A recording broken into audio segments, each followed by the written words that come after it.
Adapt करने की घोषणा करता हूं।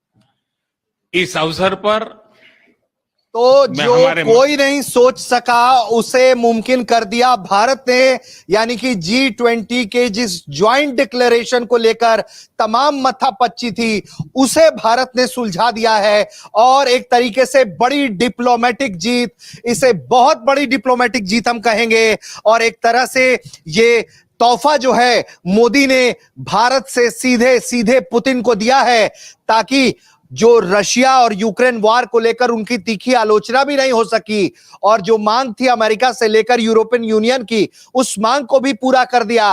और चीन के तमाम चालबाजियों को ढेर करते हुए बयान जारी करवा दिया गया। जिस तरीके से भारत को डिमीन करने के लिए चीनी राष्ट्रपति भारत नहीं आ रहे थे, उनको लगा था कि वो ऐसा करके अंडर प्ले करेंगे भारत को, लेकिन भारत के सारे दांव सही साबित हुए और चीन पस्त हो गया। भारत की G20 में बड़ी जीत, बड़ी जानकारी देश को खुद प्रधानमंत्री मोदी ने दी है। और हमारे साथ सीधे जुड़ रहे हमारे संवाददाता भारत मंडपम से अजीत, सबसे बड़ी जानकारी की ज्वाइंट कंसेंट जो है वो बन गया है कॉम्निक पर, वो आप क्या कहेंगे उसको लेकर?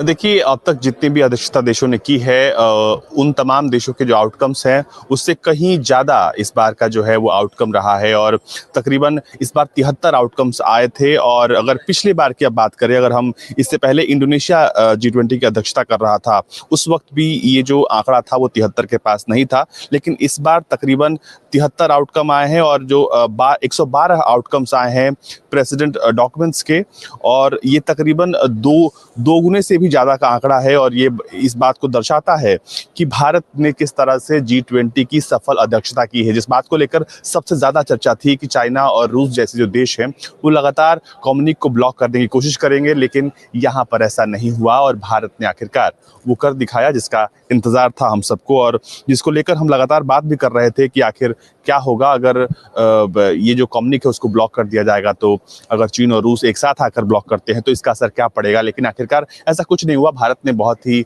समझदारी से और इस सब कुछ जो तमाम मसले थे उसको डील किया है।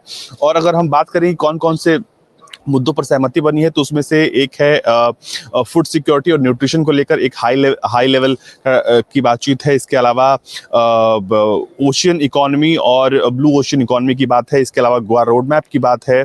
Gandhinagar implementation road for land registration की बात है। इसके अलावा MSME सेक्टर की बात है। और ऐसे कई सारे जो 200 से ज़्यादा बैठकें हुई हैं उनका जो नतीजा है वो सकारात्मक निकला है। और वो इस बात का जो है वो प्रमाण है। और इस बात की खुद तस्दीक जो है प्रधानमंत्री नरेंद्र मोदी ने बाकायदा अपनी टीम को बधाई देकर के कि आखिरकार टीम के हार्डवर्क के बाद ये जो नतीजे आए हैं वो काफी जो है वो करने वाले हैं। और अपनी पूरी टीम को बधाई दी है, क्योंकि G20 को सफल बनाने के लिए जो तमाम मंत्रालय थे भारत सरकार के वो इन्वॉल्व थे। अलग अलग वर्किंग ग्रुप्स की जो कमेटियां थी उसमें जो मंत्री थे, अधिकारी थे, वो रात दिन हर शहर में जहां जहां ये बैठक हुई है G20 की वहां वो काम कर रहे थे। और आखिरकार जब आज ये फाइनल जो नतीजे आए हैं वो इस बात को दर्शा रहे हैं कि भारत ने किस तरह से सफल अध्यक्षता की है। जानकारी के लिए बता दें कि जब इंडोनेशिया की बात होती है, क्योंकि जब पिछली बार इंडोनेशिया इसकी अध्यक्षता कर रहा था तो वहां से सिर्फ 50 मसलों पर जो है वो आउटकम्स निकले थे, 50 के आसपास थे, जिसपे तकरीबन जो आंकड़ा है वो 27 और 23 का था। 27 आउटकम्स थे और 23 नेक्स्ट डॉक्यूमेंट्स थे और ये जो टोटल की बात करेंगे तो तकरीबन 50, लेकिन इस बार का जो आंकड़ा है वो 112 के आसपास का है जो टोटल डॉक्यूमेंट्स हुए हैं जिन पर सहमति बनी है। तो 112 अपने आप में बताता है कि 50 का दोगुना भी 100 होता है, उससे भी ज़्यादा है ये। तो भारत ने किस तरह से अपनी तैयारी की और अब उस तैयारी के बीच में देखिए जो क्योंकि ये आंकड़े इसलिए भी आए हैं क्योंकि थोड़ी देर के बाद यहाँ पर जो है मेरे ठीक पीछे यहाँ पर प्रेस कॉन्फ्रेंस होगी, इसी अध्यक्षता को लेकर ये प्रेस कॉन्फ्रेंस होगी और इसी प्रेस कॉन्फ्रेंस की जब हम बात कर रहे हैं तो अब अगर यहाँ पर आपको हलचल जो है समझ में आ जाएगी। मेरे पीछे जो भी लोग अब तक अस्थिर थे, जो अब तक बैठे हुए लोग थे, अब वो अपने सामान के साथ उस प्रेस कॉन्फ्रेंस ब्रीफिंग में जा रहे हैं क्योंकि वहां से और भी जो है घोषणाएं हो सकती हैं, वहां से और भी कुछ ऑफिशियल बातचीत जो हुई है कई देशों के बीच उसको लेकर यहाँ पर जानकारी दी जा सकती है। लेकिन फिलहाल भारत के लिए एक अच्छी खबर ये है कि भारत ने खबर है अजीत, और बिना पूरा किसी देश इस समय हैरान है, पूरी दुनिया असल में हैरान है। भारत में तो खुशी की लहर है जब पूरी दुनिया में अमेरिका जैसे वहां के प्रेस मीडिया और रशिया की प्रेस मीडिया और यूरोप की प्रेस मीडिया जब ये लिख रही थी कि इस बार G20 सम्मेलन में भारत के ऊपर बहुत प्रेशर है, प्रधानमंत्री नरेंद्र मोदी के ऊपर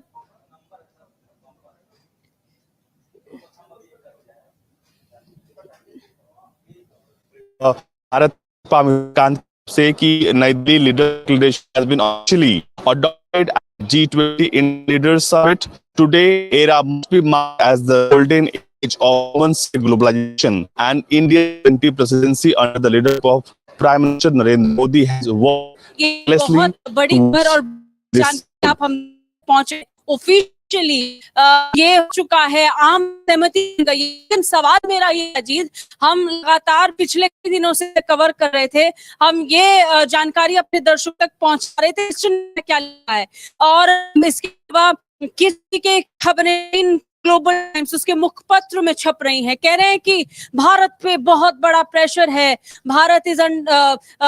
इंडिया इज अंडर प्रेशर और उसे इस समय जो फैसले लेने हैं बहुत ध्यान से लेने पड़ेंगे, रूस को नाराज नहीं करना, चीन को नहीं करना। लेकिन ये तो सब कुछ पूरी तरीके से मानो भारत ने पासा पलट दिया। ऐसे समय में जब कयास लग रहे थे तब भारत ने एक अलग ही चीज शुरू कर दी, एक और जीत हासिल कर ली है।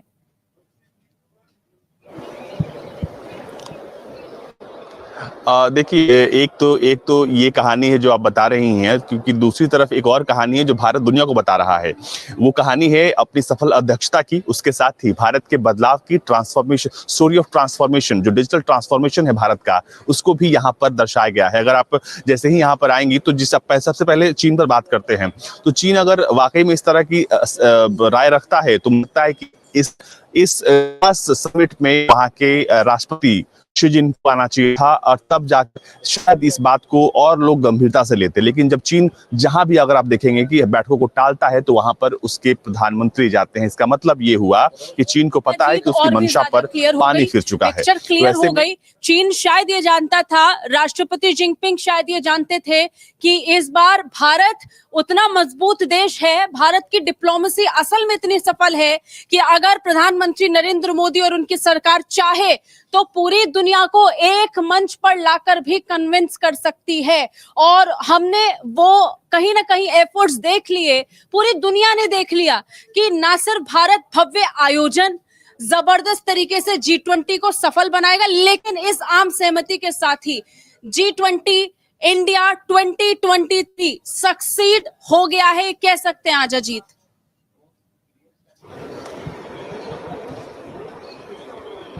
बिल्कुल, और इसमें कोई दो राय नहीं होनी चाहिए। और अब थोड़ी ही देर में ऑफिशियली इसकी घोषणा यहाँ पर कर दी जाएगी।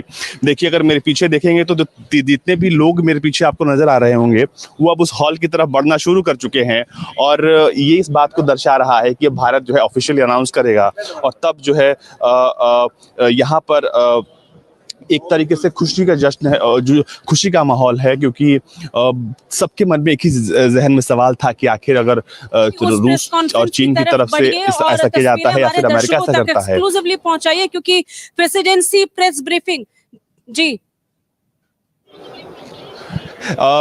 सांची अब थोड़ी देर में हमारे साथ कुछ एक्सपर्ट्स भी जो लगातार इस मुद्दे पर अपनी राय रख रहे हैं या फिर इसको करीब से देखते हैं, वो क्या सोचते हैं, हम अपने भारत तक के दर्शकों को उनकी भी राय सुनवाएंगे। क्योंकि G20 की अध्यक्षता को अगर पूरी टीम ने सफल बनाया है तो उसको लेकर लोग क्या नजरिया रखते हैं, ये भी भारत तक के दर्शक जो है उनके लिए जानना बेहद जरूरी है।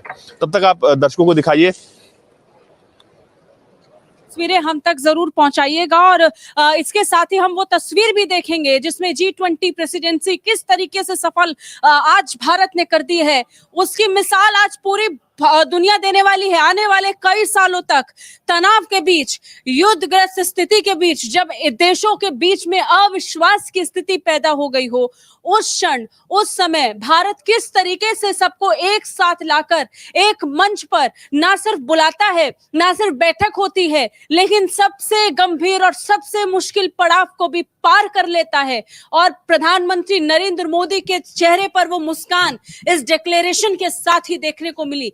G20 डिक्लेरेशन आम सहमति के साथ पास कराना किसी भी देश के लिए मौजूदा स्थिति में बहुत मुश्किल था। वेस्टर्न कंट्रीज जो लिख रही थी उनके लिए ये बहुत बड़ा तमाचा है। इसके साथ साथ ग्लोबल टाइम्स, चीन का मुखपत्र, जो चीख चीख कर अपने पन्नों में ये बता रहा था पूरी दुनिया को कि भारत के लिए ये प्रेसिडेंसी बहुत मुश्किल रहेगी, उनके लिए ये सबसे बड़ा जवाब। और प्रधानमंत्री नरेंद्र मोदी के चेहरे की वो मुस्कान उस जवाब की तरह देखा जाना चाहिए जिसमें आज भारत ने साबित कर दिया कि जब आम सहमति की बात आती है, जब पूरी दुनिया को, जब हम कहते हैं वन अर्थ वन फैमिली, तो हम इस बात को साक्षात प्रूव कर देते हैं, साबित कर देते हैं। ये आज साबित हो चुका है। प्रधानमंत्री नरेंद्र मोदी की सरकार ने उस आम सहमति को मंजूर करा लिया है। उस आम सहमति पर पूरे देश को एक साथ, पूरी दुनिया को एक साथ लाकर खड़ा कर दिया है, जिसे पूरी दुनिया मुश्किल बता रही थी। अजीत हमारे साथ, हमारे सहयोगी फिर एक बार जुड़ चुके हैं, उनका रुख करेंगे। अजीत, इस समय क्या जानकारी मिल रही है?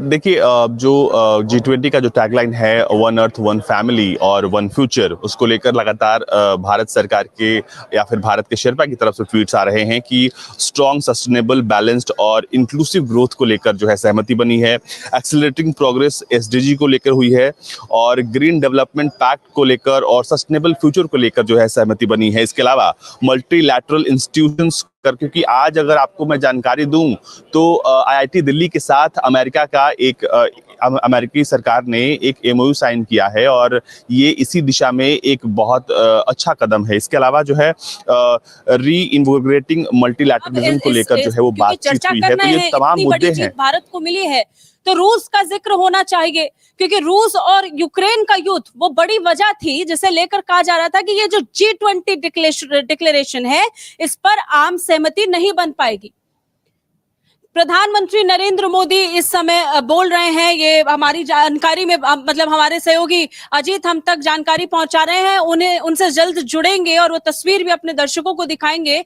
लेकिन इन सब के बीच में अगर हम मौजूदा समय में जिक्र करते हैं रूस और यूक्रेन युद्ध का, उसे एक बहुत बड़ी वजह माना जा रहा था कि कहीं ना कहीं इस पर आम सहमति नहीं बन पाएगी, क्योंकि स्थिति जो है वो अभी भी तनावपूर्ण बरकरार है। लेकिन भारत के पक्के दोस्त रूस ने यह साबित कर दिया कि चीजें अब बदल रही हैं। हमारे साथ हमारे सहयोगी ऋषि जुड़ गए, उनसे बात करेंगे। ऋषि, अगर रूस की भूमिका का जिक्र करते हैं तो बहुत दिलचस्प थी, चीन के लिए एक कड़ा संदेश है। नहीं, उससे पहले मैं जानकारी देना चाहूंगा जो भारत तक के दर्शक हैं, अब आपको हम बताने जा रहे हैं कि जो कंसेंट बना है वो किन विषयों पर कंसेंट बन गया, जो जिसके कारण 100% एडॉप्टेशन की जो बात कही जा रही है वो सामने आ रही है। तो जो प्रधानमंत्री के शेरपा हैं उन्होंने बताया है कि जो नई दिल्ली लीडर डिक्लेरेशन है, जिसे भारत की एक बड़ी डिप्लोमेटिक जीत मानी जा रही है, वो स्ट्रॉन्ग, सस्टेनेबल, बैलेंस्ड और इंक्लूसिव ग्रोथ पर आधारित है। इसके अलावा अगर हम बात करेंगे तो SDG एक्सेलरेटिंग यानी कि green development pact for sustainable future, इस पर आम सहमति बनी है। Multilateral institution for 21st century इस वक्त की सबसे बड़ी जानकारी दे रहे हैं आपको। इसके अलावा रिनोवेटिंग मल्टीलेटरलिज्म, यानी कि अपने आप में ऐतिहासिक समझौता है जो पीएम मोदी जो है।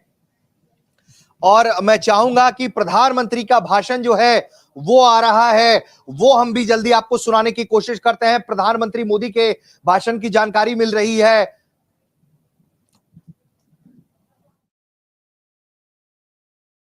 की शुरुआत हो गई है और पीएम मोदी का भाषण जो है वो आ रहा है।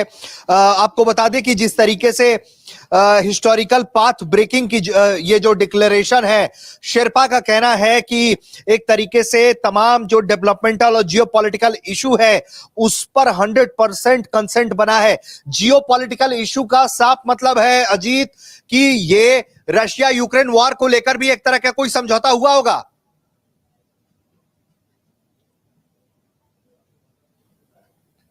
देखिए, रशिया यूक्रेन वॉर को मुझे लगता है कि भारत का हमेशा से एक ही स्टैंड रहा है कि तमाम मुद्दों पर जो है वो बातचीत होनी चाहिए। लेकिन मुझे लगता है कि सेशन 2 की शुरुआत हो गई है और प्रधानमंत्री इस वक्त बोल रहे हैं और वो बता रहे हैं कि कौन कौन से मुद्दों पर बातचीत हुई है, टीम ने कैसे काम किया है। तो दर्शकों को दिखाया जाए और बताया जाए कि आखिर सेशन 2 की जब शुरुआत हुई है वन फैमिली की, तो उसमें जो बातचीत हो रही है, उसमें जो प्रधानमंत्री ये कह रहे हैं, तो जरूरी है दर्शकों को बताना कि आखिर हमारे जो साल भर का जो भारत का प्रयास था उसका नतीजा क्या निकला। और खुद प्रधानमंत्री नरेंद्र मोदी इसकी बात कह रहे हैं। अगर मैं आपको दिखाऊं तो मेरे पीछे जितने बड़े स्क्रीन हैं सब पर प्रधानमंत्री नरेंद्र मोदी का भाषण चल रहा है। जो सेशन 2 से वो सीधा लाइव ब्रॉडकास्ट हो रहा है यहाँ पर इंटरनेशनल मीडिया सेंटर में, और यहीं से और देखिए मेज थपथपाकर यहाँ पर जो है बधाई दी जा रही है। तमाम जो डेलीगेट्स हैं खड़े होकर अभिवादन कर रहे हैं। इसके अलावा जो तमाम मंत्री हैं, डेलीगेशन है मंत्रियों का, वो भी खड़े होकर एक साथ बयान जो है मेज बजा रहे हैं। ज्वाइंट डिक्लेरेशन का ही बयान है जो जारी हुआ है अभी थोड़ी देर पहले भारत सरकार की तरफ से इस मीटिंग में, उसकी तस्वीरें देख रहे हैं। लेकिन जिस तरीके से जो जानकारी है हमारे पास कि जो जियोपॉलिटिकल इशू है, आपको बता दें कि इस पैरा में बताया ये जा रहा है कि वो जोड़ा गया है और ये बात कहा जा रहा है कि the new geopolitical para are a powerful call for planet people peace and prosperity in today's world, demonstrate PM Narendra Modi leadership in today's world. तो जिस तरह का एक आम कंसेंट बन गया अजीत, और जियोपॉलिटिकल इशू पर एक मंच पर सारे देश आ गए, यहां तक कि रशिया और चाइना जैसे देशों को आपत्ति तक नहीं हुई। ये बिल्कुल जो हम लोग लगातार इस मुद्दे को कवर करते हैं, भारत तक के दर्शक जो लगातार भारत तक पर बने रहते हैं, वो आप बताइए कि ये कितनी बड़ी डिप्लोमेटिक जीत है, कितना अभूतपूर्व कदम है, कितना अभूतपूर्व काम हुआ है जो आज तक कभी संभव नहीं हो पाया था, वो अब संभव हो गया है क्योंकि तमाम ब्लॉकेज के बाद जो मुख्य बैठक थी वहां कंसेंट बन गई। अजीत,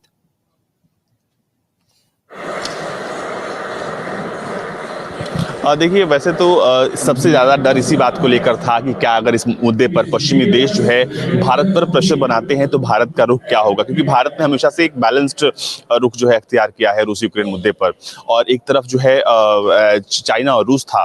तो ऐसे में इन तमाम मुद्दों को बहुत ही डिप्लोमेटिकली सलटा लेना और अपनी आखिरी परीक्षा कह सकते हैं, ये आखिरी वो अग्नि परीक्षा थी। साल भर की मेहनत के बाद, साल भर की जितनी 200 से ज़्यादा बैठकें हुई हैं उनकी ये अग्नि परीक्षा थी जिसको आखिरकार भारत ने पार कर लिया।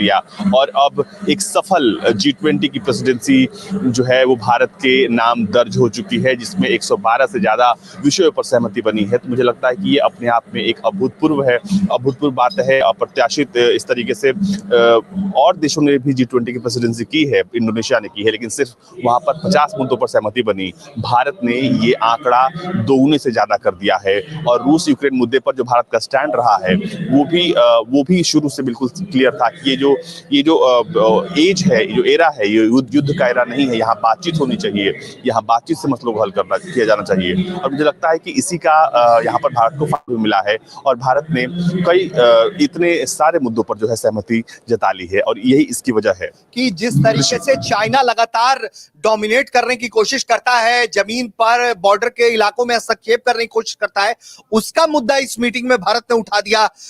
उसको लेकर क्या जानकारी है आपके पास? जिस तरीके से भू अतिक्रमण करने की कोशिश चीन की तरफ से की जाती है, उस पर भारत ने आपत्ति दर्ज कराई है। क्या जानकारी है आपके पास? और इन जानकारियों के बीच आपको बता दें, जो प्रधानमंत्री के शेरपा हैं अमिताभ कांत, वो जानकारी दे रहे हैं कि G20 has been the most ambitious in the history of G20 presidencies with 112 outcome and presidencies documents. We have more than doubled the substantive work from previous presidencies. यानी कि ये तो बहुत ऐतिहासिक क्षण हो गया है और अब आपको जो है जिस तरीके की मुद्दे पर जो बात हम कर रहे थे चाइना के रवैये पर, उस पर क्या? देखिए अब ऋषि, मैं आपको ऋषि अब से महज कुछ सेकंड्स में ही जो है प्रेसिडेंसी की प्रेस ब्रीफिंग जो है वो शुरू हो जाएगी। 4 बजे होनी है और इसको लेकर जो है लगातार यहाँ पर भी तमाम पत्रकारों को ये इस बात की सूचना दे दी गई है कि 4 बजे जो है ये ब्रीफिंग होनी है। और मेरे ठीक पीछे आप हॉल में देखेंगे तो यहाँ पर प्रेस ब्रीफिंग होनी है। इसको लेकर आप उस प्रेस कॉन्फ्रेंस में पहुंचिए। हम उम्मीद करेंगे कि आप सवाल भी वहां पूछ लें, जो भी भारत का मुद्दा हो, और ये जरूर पूछिएगा कि आखिर ऐसा क्या हो गया जो सभी जो लीडर्स हैं वो कंसेंट बनाने में कामयाब रहे। अगर आपको मौका मिले तो ये सवाल जरूर भारत तक की तरफ से आप पूछ लीजिएगा। बहुत शुक्रिया आपका अजीत।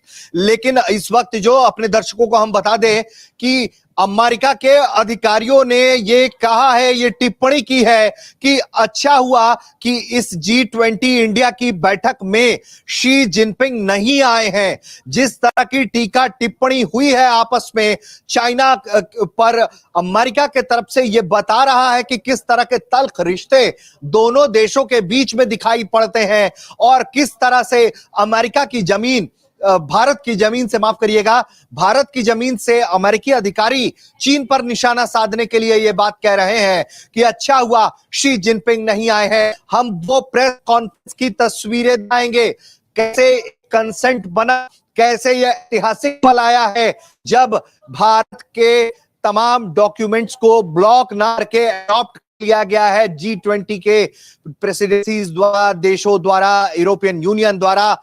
ऐसे में ये बहुत बहुत बहुत बड़ी कामयाबी है भारत के हिस्से में। अब से कुछ ही पलों में आपको हम बातचीत सुनवाएंगे, लेकिन हम चाहते हैं कि जब देश को जानकारी दी, जब देश को प्रधानमंत्री मोदी ने जानकारी दी, तो वो हिस्सा हम आपको सुनवाते हैं जरा, कि सुनिए जब प्रधानमंत्री मोदी बता रहे थे कि भारत एक बड़ी जीत हासिल कर रहा है तो वो किस तरह से मुस्कुरा रहे थे, कितने खुश थे भारत की इस उपलब्धि पर, वो उनके चेहरे पर साफ साफ नजर आ रहा था। सुनिए।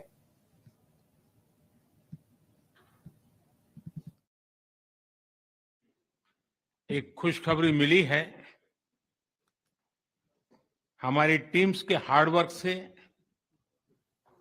और आप सभी के सहयोग से नई Delhi G20 leaders summit declaration पर सहमति बनी है।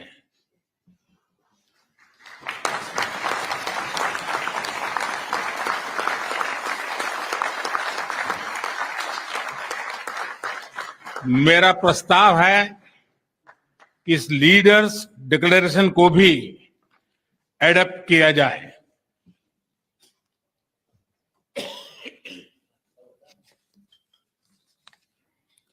मैं इस डिक्लेरेशन को एडॉप्ट करने की घोषणा करता हूं।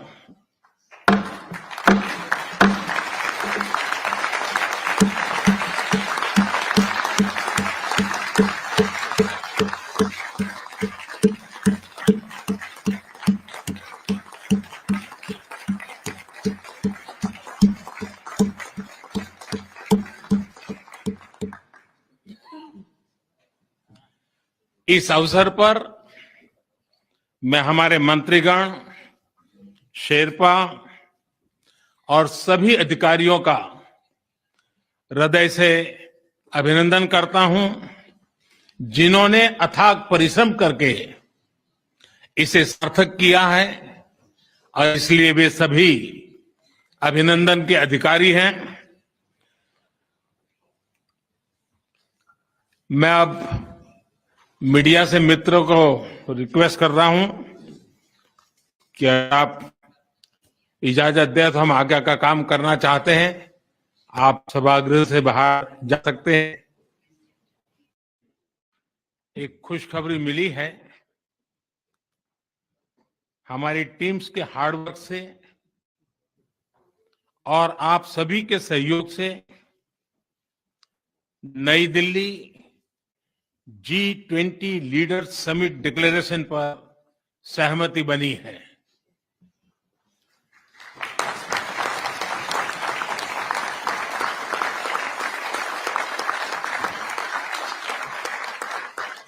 मेरा प्रस्ताव है कि इस लीडर्स डिक्लेरेशन को भी एडॉप्ट किया जाए।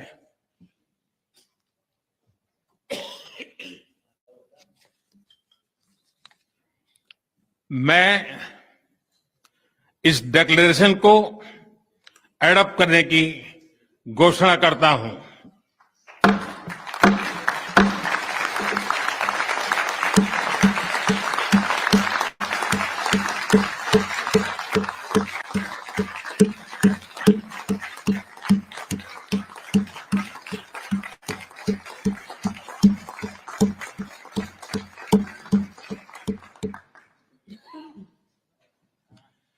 इस अवसर पर मैं हमारे मंत्रीगण, शेरपा और सभी अधिकारियों का हृदय से अभिनंदन करता हूं, जिन्होंने अथाक परिश्रम करके इसे सार्थक किया है और इसलिए वे सभी अभिनंदन के अधिकारी हैं। मैं अब मीडिया से मित्रों को रिक्वेस्ट कर रहा हूं कि अगर आप इजाजत दें तो हम आगे का काम करना चाहते हैं। आप सभागृह से बाहर जा सकते हैं। एक खुशखबरी मिली है, हमारी टीम्स के हार्डवर्क से और आप सभी के सहयोग से नई Delhi G20 leaders summit declaration पर सहमति बनी है।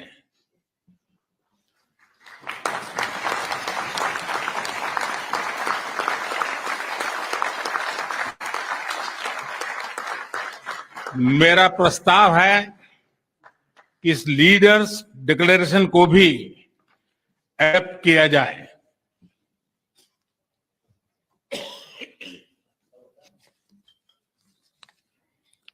मैं इस डिक्लेरेशन को एडॉप्ट करने की घोषणा करता हूं।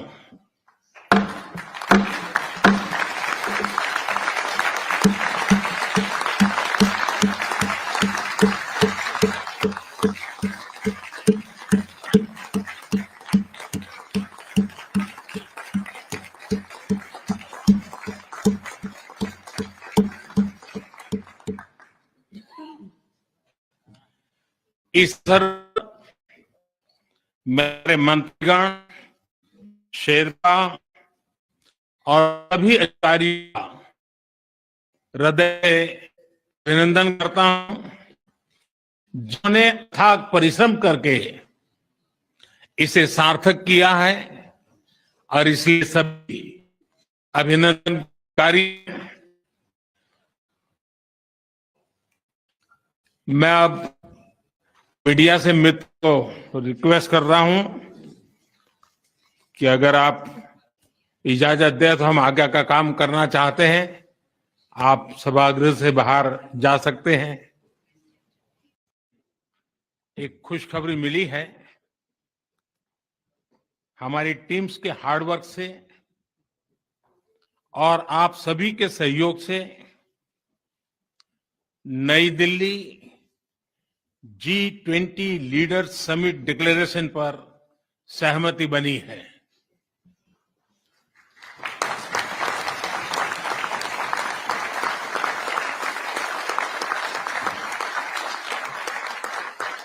मेरा प्रस्ताव है कि इस लीडर्स डिक्लेरेशन को भी एडॉप्ट किया जाए।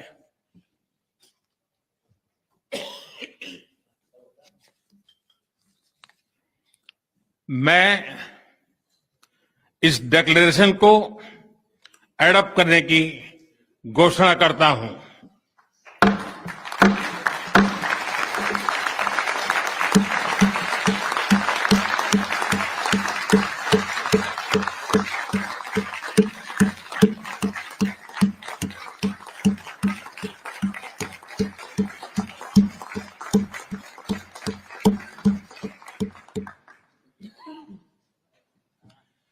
इस अवसर पर मैं हमारे मंत्रीगण, शेरपा और सभी अधिकारियों का हृदय से अभिनंदन करता हूं, जिन्होंने अथाक परिश्रम करके इसे सार्थक किया है और इसलिए वे सभी अभिनंदन के अधिकारी हैं। मैं अब मीडिया से मित्रों को रिक्वेस्ट कर रहा हूं कि अगर आप इजाजत दें तो हम आगे का काम करना चाहते हैं। आप सभागृह से बाहर जा सकते हैं। एक खुशखबरी मिली है। हमारी टीम्स के हार्डवर्क से और आप सभी के सहयोग से नई Delhi G20 leaders summit declaration पर सहमति बनी है।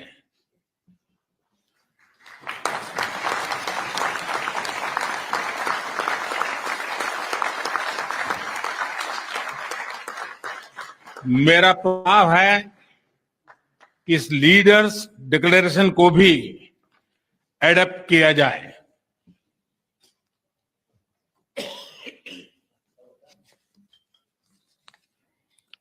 मैं इस डिक्लेरेशन को एडॉप्ट करने की घोषणा करता हूं।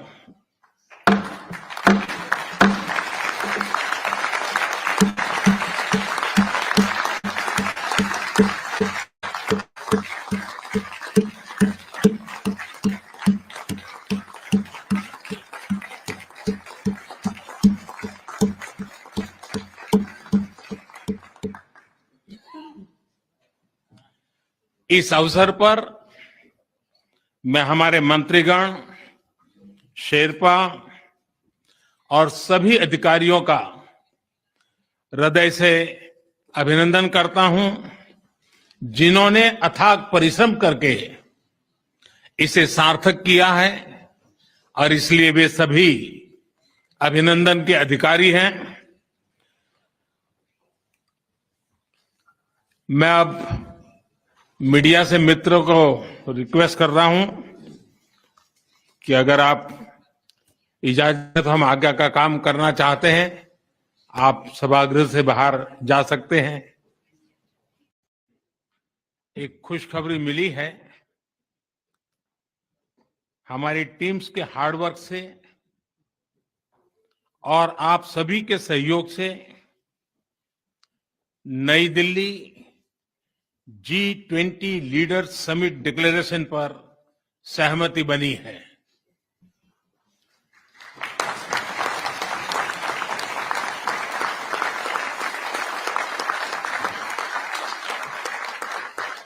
मेरा प्रस्ताव है कि इस लीडर्स डिक्लेरेशन को भी एडॉप्ट किया जाए।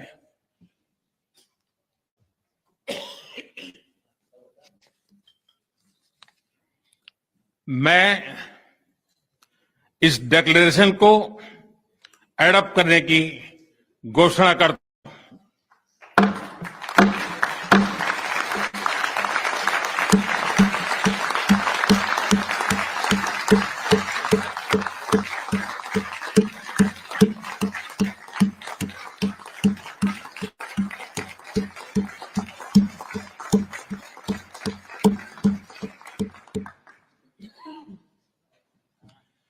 इस अवसर पर मैं हमारे मंत्रीगण, शेरपा और सभी अधिकारियों का हृदय से अभिनंदन करता हूं, जिन्होंने अथाक परिश्रम करके इसे सार्थक किया है और इसलिए वे सभी अभिनंदन के अधिकारी हैं। मैं अब मीडिया से मित्रों को रिक्वेस्ट कर रहा हूं कि अगर आप इजाजत दें तो हम आगे का काम करना चाहते हैं।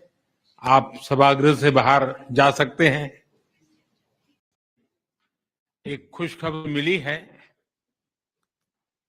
से आपके सामने थोड़ी ही देर में, कुछ ही पल में भारत के विदेश मंत्री, भारत के वित्त मंत्री जो है वो सामने आएंगी। साथ ही फॉरेन सेक्रेटरी भी की उपस्थिति हो सकती है।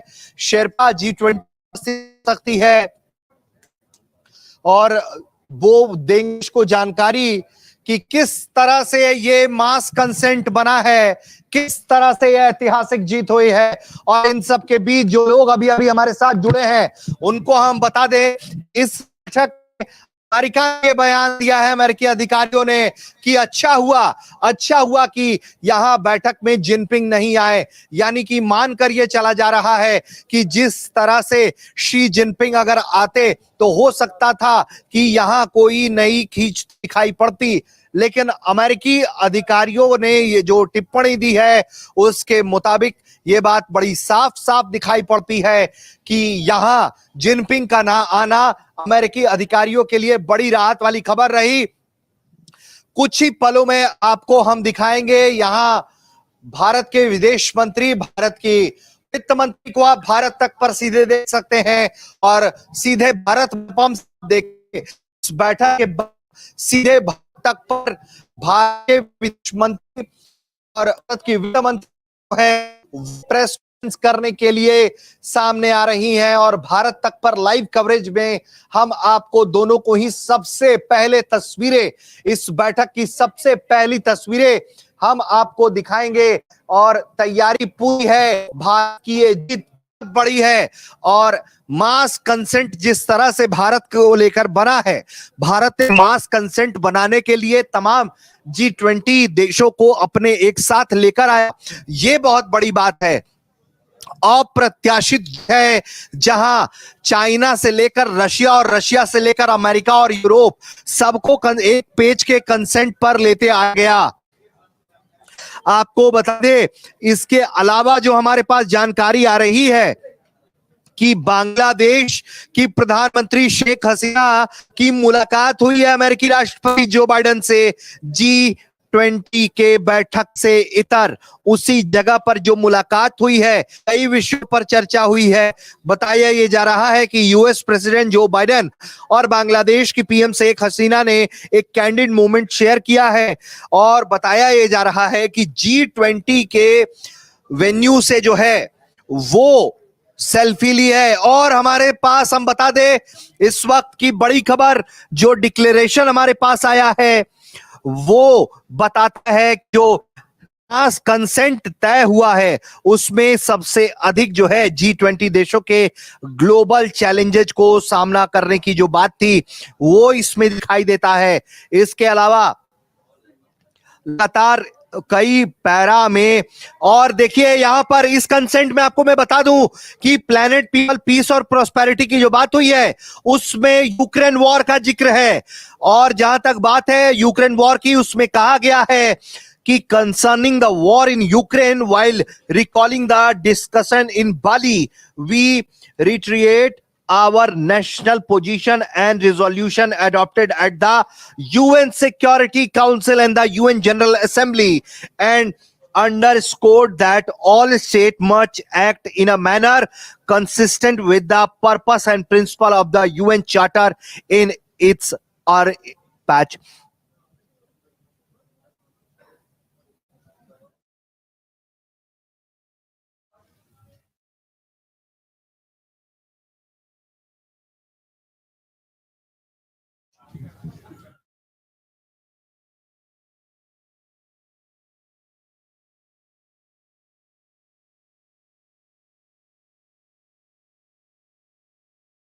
G20 में जो जिक्र है यूक्रेन वॉर का, उसको एक पैरा में जगह दिया गया है। और इसमें जो पैरा है उसमें कहा गया है कि किसी के भी टेरिटोरियल इंटीग्रिटी और सॉवरेनिटी के खिलाफ जो है वो political independence of any state जो है वो नहीं होना चाहिए, कोई एक्विजिशन नहीं होना चाहिए। द यूज और threat of use of nuclear weapon is wrong. यानी कि यहां पर रशिया को जो सलाह दिया गया है या एक तरीके से मास कंसेंट बनाया गया है, जिस तरह की शब्दावली का इस्तेमाल है, वो बड़ी उपलब्धि है। क्योंकि इस तरह से एक तरह से देखा जाए तो इसमें रशिया शब्द का कहीं जिक्र नहीं है और एक तरह से हिदायत भी दे दी गई है। तो कुल मिलाकर ये जो डिक्लेरेशन है और जो ग्रोथ और फ्यूचर पर जो बात बना है, जो कंसेंट बना है, वो बहुत बड़ी बात है। इसके अलावा आपको बता दें कि वसुदेव कुटुंबकम के नाते जो है वो सस्टेनेबल डेवलपमेंट गोल जो है उन पर एक मत हुआ गया है। करप्शन के अगेंस्ट जो है वो एक मत हुआ है। इसके अलावा eliminating hunger and mall nutrition, इस पर एक मास कंसेंट बना है। Macro economic impact of food and energy security, इस पर एक मत बना है। और जल्द ही आपके सामने कुछ पल में जो है वो जय शंकर जो है आपको टेलीविजन स्क्रीन पर, आपके फोन पर दिखाई देने वाले हैं। क्योंकि जल्द ही वो आपको प्रेस कॉन्फ्रेंस करते हुए, अपनी बात रखते हुए आपको दिखाई देंगे, समझ आएगा, सुनाई देंगे। जिस तरीके से ये डिक्लेरेशन हुआ है, जिस तरह से इसमें जिक्र है, वो बहुत अहम है और एक तरह से इसे भारत की जीत के तौर पर देखा जा रहा है। प्रधानमंत्री मोदी इसीलिए बहुत खुश थे, बेहद उत्साहित थे कि जो जीत हासिल की है भारत ने वो अप्रत्याशित है। और ये तस्वीरें शुरू हुई हैं। भारत के विदेश मंत्री, भारत के वित्त मंत्री, सबसे पहले आप देख रहे हैं भारत के स्क्रीन पर इन तमाम नेताओं को, और ये देश को बताएंगे कि कितनी बड़ी ये जीत है। विनय कटारा, अमिताभ कांत, ये सब दिख रहे हैं और अब आपको सीधे वहां लेकर चलेंगे। लेकिन इन सब के बीच जो है निर्मला सीतारमण की मौजूदगी, ये भारत की बड़ी जीत की बड़ी तस्वीर भारत तक पर आप सीधे देख रहे हैं। लाइव हम आपको दिखा रहे हैं जिस तरह की ये तस्वीरें सामने आई है। यहां पर हर्षवर्धन श्रृंगला और तमाम नेता मौजूद हैं। और अब हम आपको सीधे वहां लिए चलते हैं। जो जीत हुई है उसकी उद्घोषणा आप अपने मुंह से आप खुद सुनिए। Honorable External Affairs Minister Dr. S. Jaishankar, Honorable Finance Minister Madam Sitaraman, Sherpa Amitabh Kant sir, Secretary DA, also Foreign Secretary sir, as well as Shri Shingla, Chief Coordinator of the G20. They will make brief opening statements, after which we'll open the floor for questions. Please note that we may not be able to accommodate all your questions given the time limit, but I would request now, sir, if you would like to take the floor first. Thank you. Thank you very much. Friends from the media, it is a great pleasure for all of us to speak to you, even as the G20 summit deliberations continue. You may be aware that at the start of the second session, the summit has adopted the G20 New Delhi Leaders Declaration. What I would like to do is to give you an overarching perspective of India's G20 presidency. Thereafter, I would request my colleague, Finance Minister Nirmala Sitharaman, to speak about the key outcomes from the finance track. The Indian G20 Sherpa, Amitabh Kant, will then similarly speak on the results of the Sherpa track.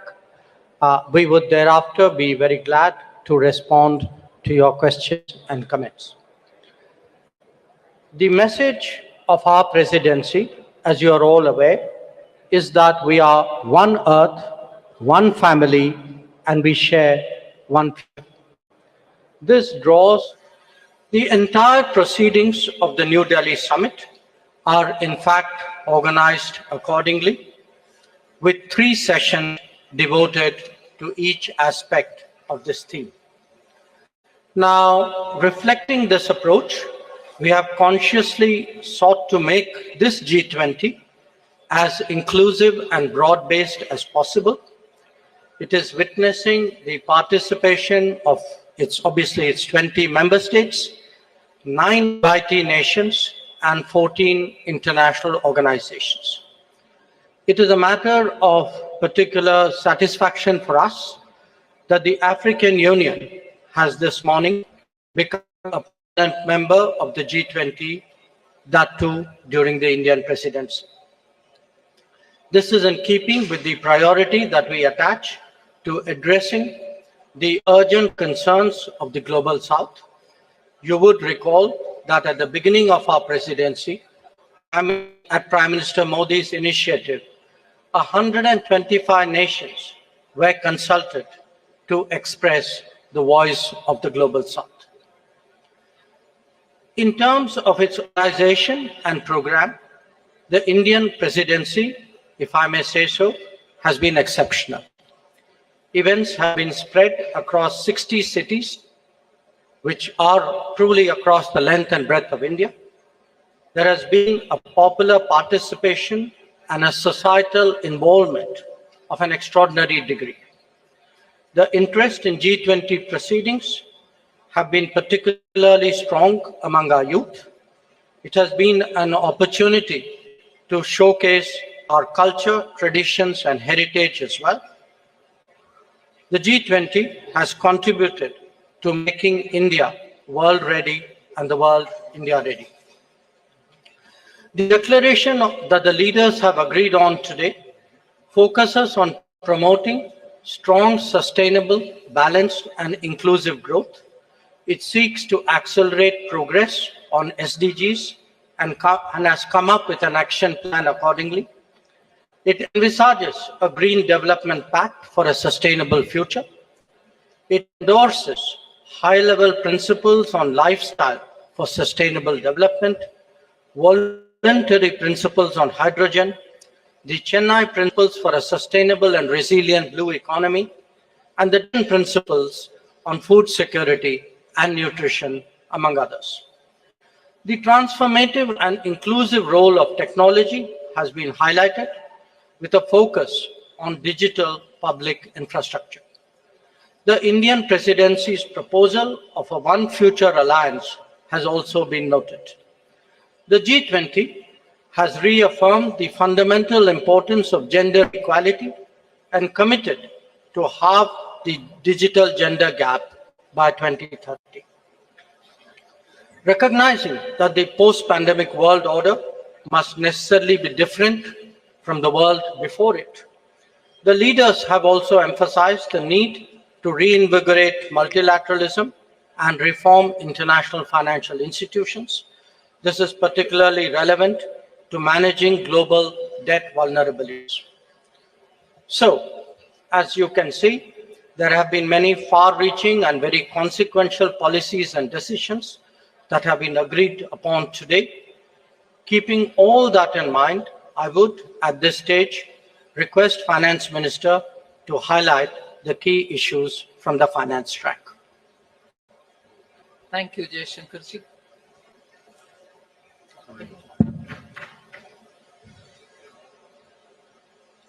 As was said by the External Affairs Minister, under the guidance of Honorable Prime Minister, India's G20 presidency has worked for the theme One Earth, One Family, One Future. So today, we are in a position to adopt, through the finance track, people-centric, action-oriented, and far-sighted approach, and as a result of which, several outcomes of the finance track will certainly reflect these objectives with which we started the negotiations. It has been very clear in our mind that we should ensure that no one is left behind in our pursuit of global solutions. So we have endeavored to support countries, especially those from the Global South, to be an integral part of the global decision-making process. The G20, as you all know, is a very diverse group. Each country is at different milestones of economic development, and their trajectory is also very different in achieving their developmental goals. So through well-curated debates and careful assimilation of all the perspectives, the Indian presidency has crafted solutions that resonate with each member, offering a shared path forward for all. Many action-oriented outcomes of this presidency contain comprehensive strategies that cater to the unique needs and aspirations of all developing nations. We assumed the presidency at a challenging time of geopolitical tension. The Indian presidency has worked to ensure that these divergences don't overshadow the core developmental outcomes or concerns of the global community that demand collaborative solutions. So today, as I look back at the 10 months of Indian presidency, I'm left with gratitude and satisfaction. I can confidently state that the Indian G20 presidency has walked the talk. Now, let me share with you just some of the key achievements of the Indian presidency, the finance track. First one is the outcomes which are focused on strengthening the MDBs to address shared global challenges of the 21st century. So under the strength MDBs, there are 4 key highlights that I like to bring to notice. The first one is agreement on the need for a better, bigger, and more effective MDBs. It is so necessary to have bigger and more effective MDBs because the developmental demands all across the globe is so high. These institutions will have to be done bigger. This is also going to contribute to enhancing representation and voice of developing countries in the decision making. The second under the MDBs, strengthening of MDBs, is the G20 Independent Expert Group on strengthening MDBs, and this was established and it has submitted its volume 1. The first report, their report consists of 2 volumes. The first volume has already been submitted. The report recommends a triple agenda that dovetails with the call for the bigger, better, and more effective MDBs. The third point in strengthening MDBs is the agreement to collectively work towards boosting World Bank's financing capacity. Here, the options will be explored that will deliver a powerful boost to the IBRD headroom to support low-income and middle-income countries. And the fourth, endorsement for the G20 roadmap for implementation of the recommendations of an independent panel on capital adequacy framework of the MDBs.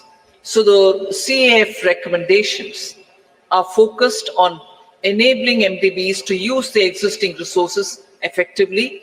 The roadmap estimates, this is going to be of interest for the media, the roadmap estimates that implementation of the CAF and the measures thereby will potentially yield additional lending headroom of approximately $200 billion over the next decade.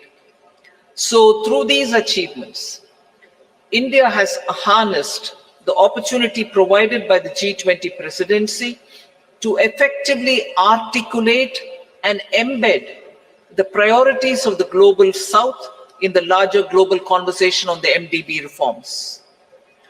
I move to the second, laying the building blocks for a globally coordinated and comprehensive policy and regulatory framework for crypto assets. The global push for clearer policies on crypto assets has gained momentum under the Indian presidency, and a global consensus is emerging on the same.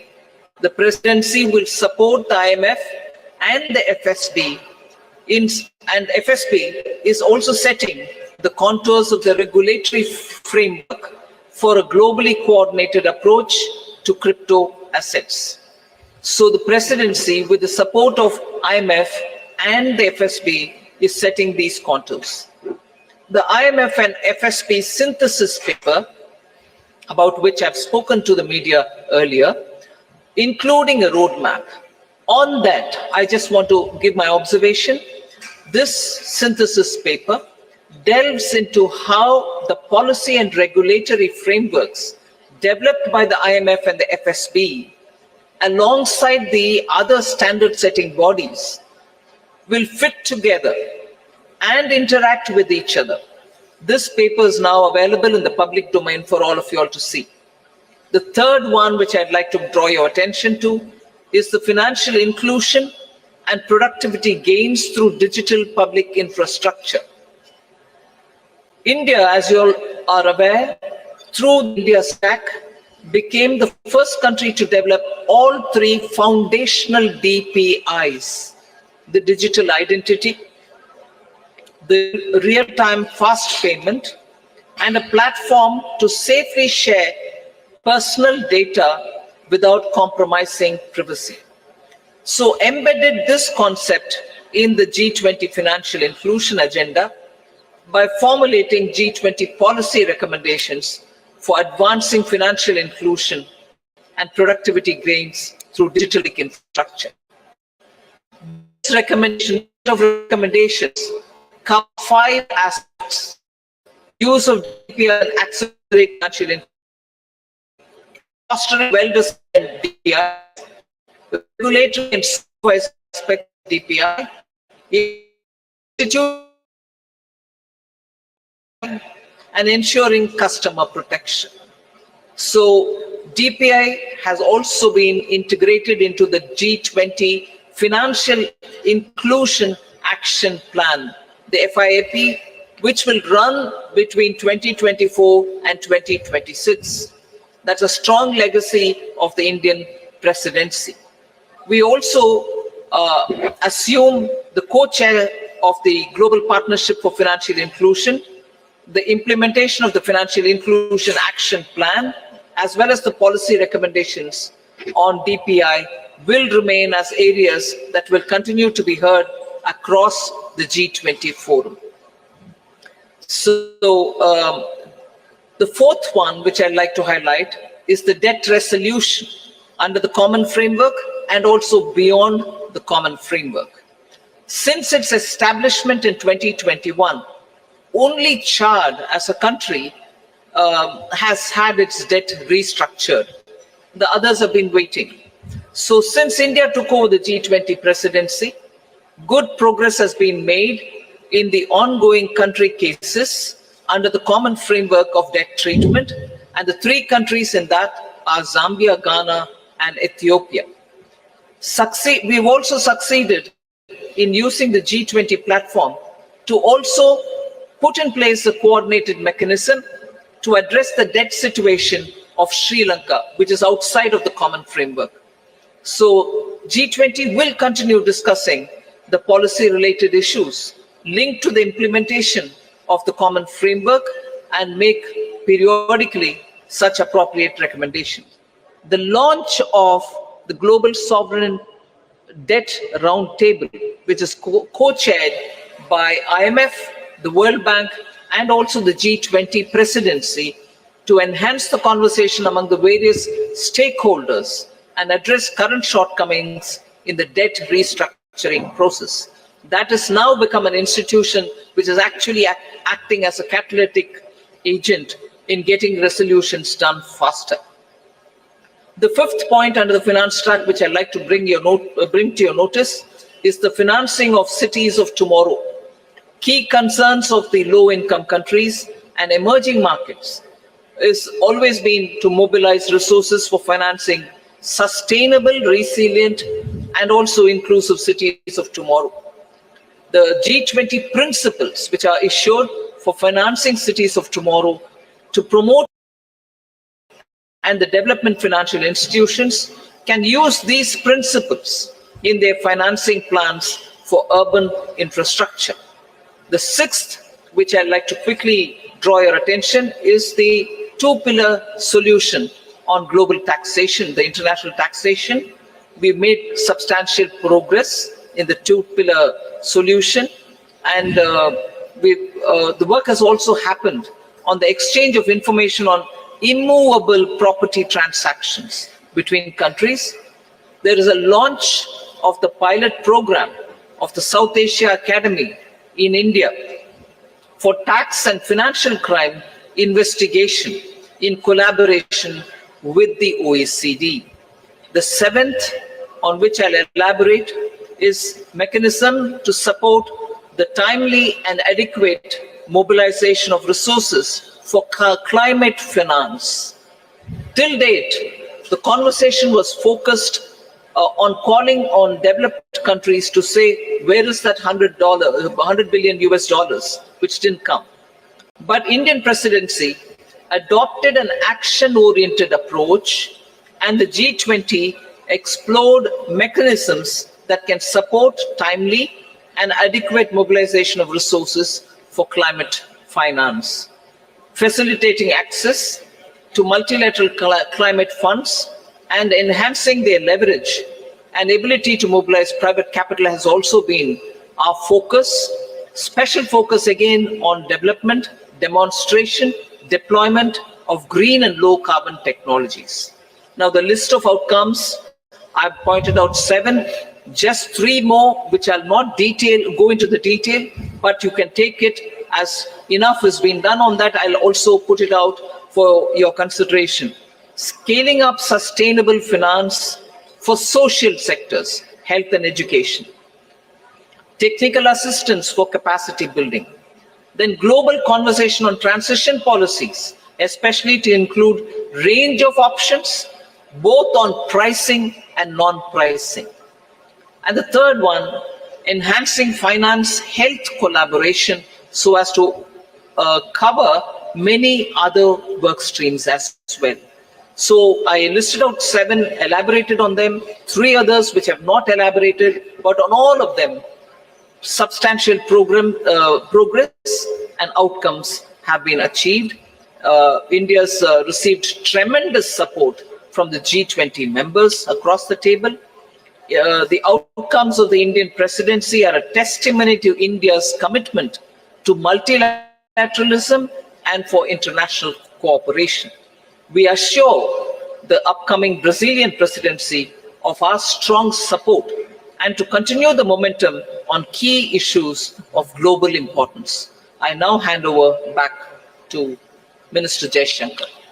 Thank you, Nirmala-ji. May I now request G20 Sherpa Amitabh Kant to bring out the major outcomes from the Sherpa track. Thank you, Minister. So first of all, when we started India's presidency, the Prime Minister had said that India's presidency must be inclusive, it must be decisive, it must be ambitious, and it must be action-oriented. The New Delhi Leaders' Declaration has 83 paras in all.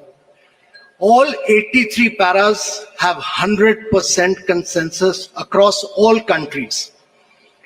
There are 8 paras on the geopolitical issue, which is entitled Planet, People, Peace and Prosperity. All those 8 paras have 100% acceptance. All countries have unanimously supported the New Delhi Leaders' Declaration. This is one declaration without a single footnote and without any chair's summary. This is a complete statement with 100% unanimity.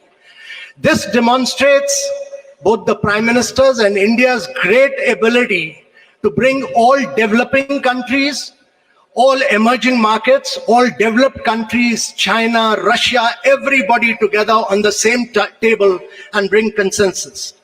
Secondly, this has been the most ambitious presidency in G20's history ever, because the number of outcomes it has, both the outcomes and the annexed documents are about 112, which is more than 2.5 times which has ever been achieved before.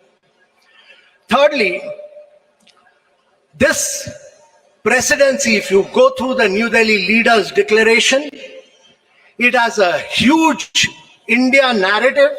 It has a huge India footprint. Whether you look at the Deccan high-level principles on food security, whether you look at the Chennai high-level principles for blue ocean economy, whether you look at the Goa roadmap for tourism, whether you look at the Gandhinagar implementation roadmap for land restoration or Jaipur call for enhanced MSMEs, all this will leave a huge footprint of India in G20.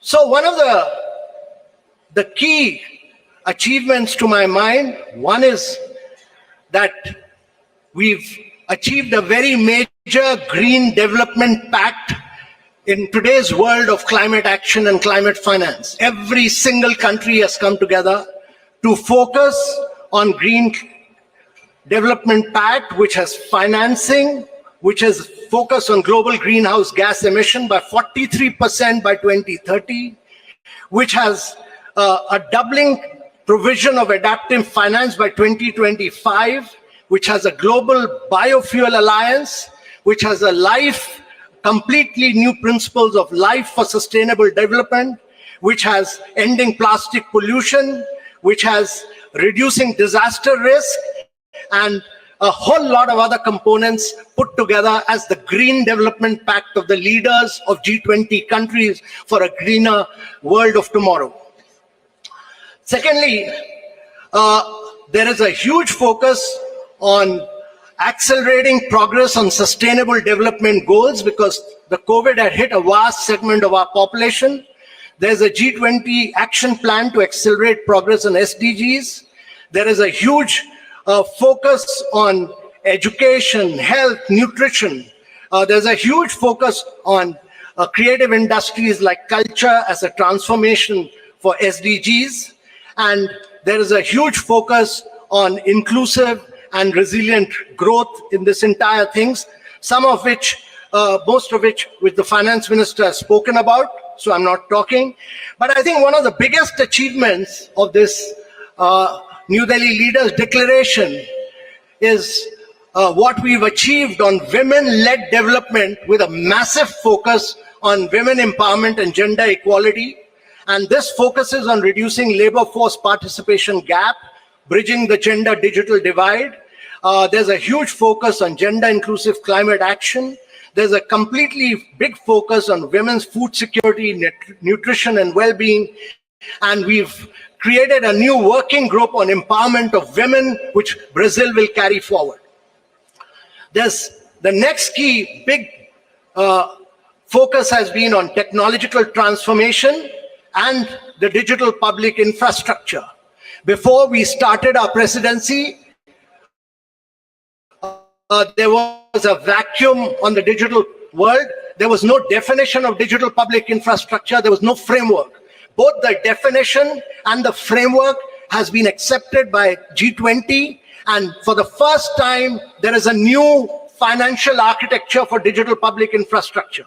There's also a global digital public infrastructure repository. There's a huge new focus. For the first time in the world, the G20 leaders are focused on artificial intelligence. They're focused on cyber security.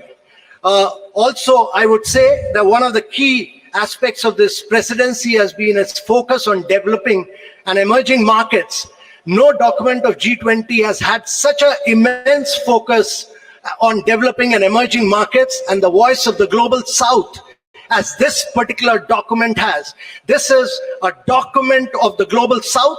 This is a document of the developing countries which came together and spelled out their priorities. And India has been the spokesperson of all the global South and spelled out their priorities in this document. This document also condemns terrorism. It denies terrorist groups safe haven and freedom of operation and many other things. But let me assure you that for the planet, there are several new initiatives on climate and health, and this has been an inclusive G20. This has been a very a G20 where the leaders give a direction to global agendas, and this has laid the foundation for very bold action. But more than anything else, it has amplified the voice of global South. It has also demonstrated that India has a huge capacity of bringing the world together and leading the world in developmental and geopolitical issues as well. So thank you very much, ladies and gentlemen. Thank you, Amitabh. Following up on my colleagues, add a few more remarks. While noting that the G20 is not the platform to resolve geopolitical and security issues, the leaders recognized that they can have significant consequences for the global economy. In particular, they dwelt on the ongoing war in Ukraine and the impact it has had, especially on developing and least developing nations still recovering from the pandemic and economic disruption. The 3 F's, food, fuel, and fertilizers, were issues of special concern. Another subject that was addressed by them, as the Sherpa noted, was countering terrorism and money laundering. The leaders condemned terrorism in all its forms and manifestations and recognized that it constitutes one of the more serious threats to international peace and security. So in conclusion, as you can all see, all G20 member states have come to New Delhi with a strong sense of responsibility about addressing the most pressing global challenges. Speaking for India, we are clear that no one left behind, as the finance minister highlighted. No one left behind is as much a foreign policy goal as it is a domestic one. Indeed, it should be a global one.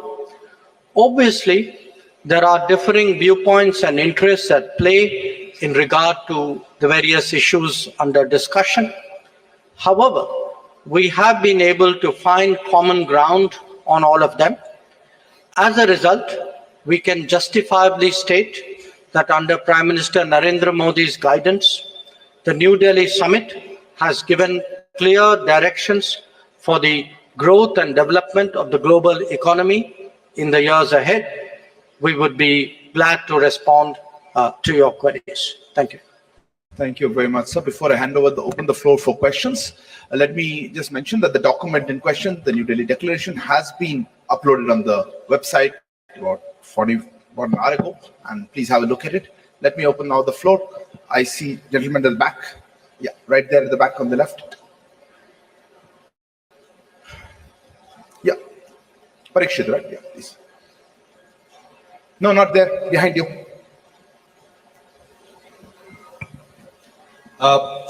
One question to... Please introduce yourself and the organization. I'm Parikshit Luthra from CNBC TV 18. My question to Minister Jaishankar and G20 Sherpa Amitabh Kant and also Finance Minister Nirmala Sitharaman. How difficult was it to have consensus on the wording of the Ukraine-Russia war? This has been a difficult point in every conversation in the G20. There were several drafts circulated. We heard of a new draft this morning as well. Were there any countries which actually helped India in bringing consensus on the table? I see a name. I see the lady here. Please, ma'am. Yeah, you.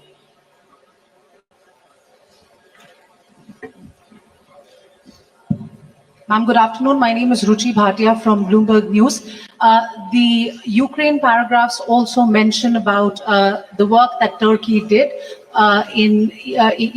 with respect to getting some sort of a consensus on the issue of the Black Sea grain deal as well. Where are things with respect to that, and can we expect any movement on that critical issue anytime soon, because it does concern several nations across the globe? Thank you. There's a hand there, the gentleman, yeah, right at the back on the left. Microphone, please. Yeah, this is Manas Pratim Huyan from Press Trust of India, PTI. In one of the paragraphs referring to the Ukraine conflict, it is mentioned that there were different views and assessment of the situation. So how do you explain this line about having differences on the Ukraine crisis? The question to Foreign Minister or the G20 Sherpa. Gentleman here. Hi, this is Ashish Singh from the Geostrata. Going forward, how will we see action for climate-related adaptation financing for the global south, as especially with India being part of the Troika? Thanks. We'll take one last question there. Yeah, there. Yeah, the lady there. I'm sorry. Behind you, right at the back.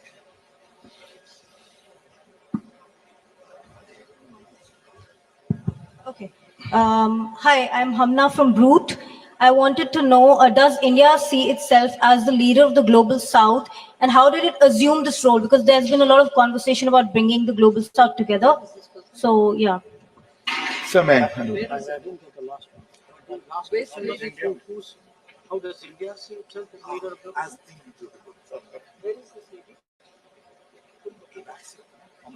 I'll just go with the stop then let me respond to some of the questions, and then I'd like request the Sherpa to come in on that after me.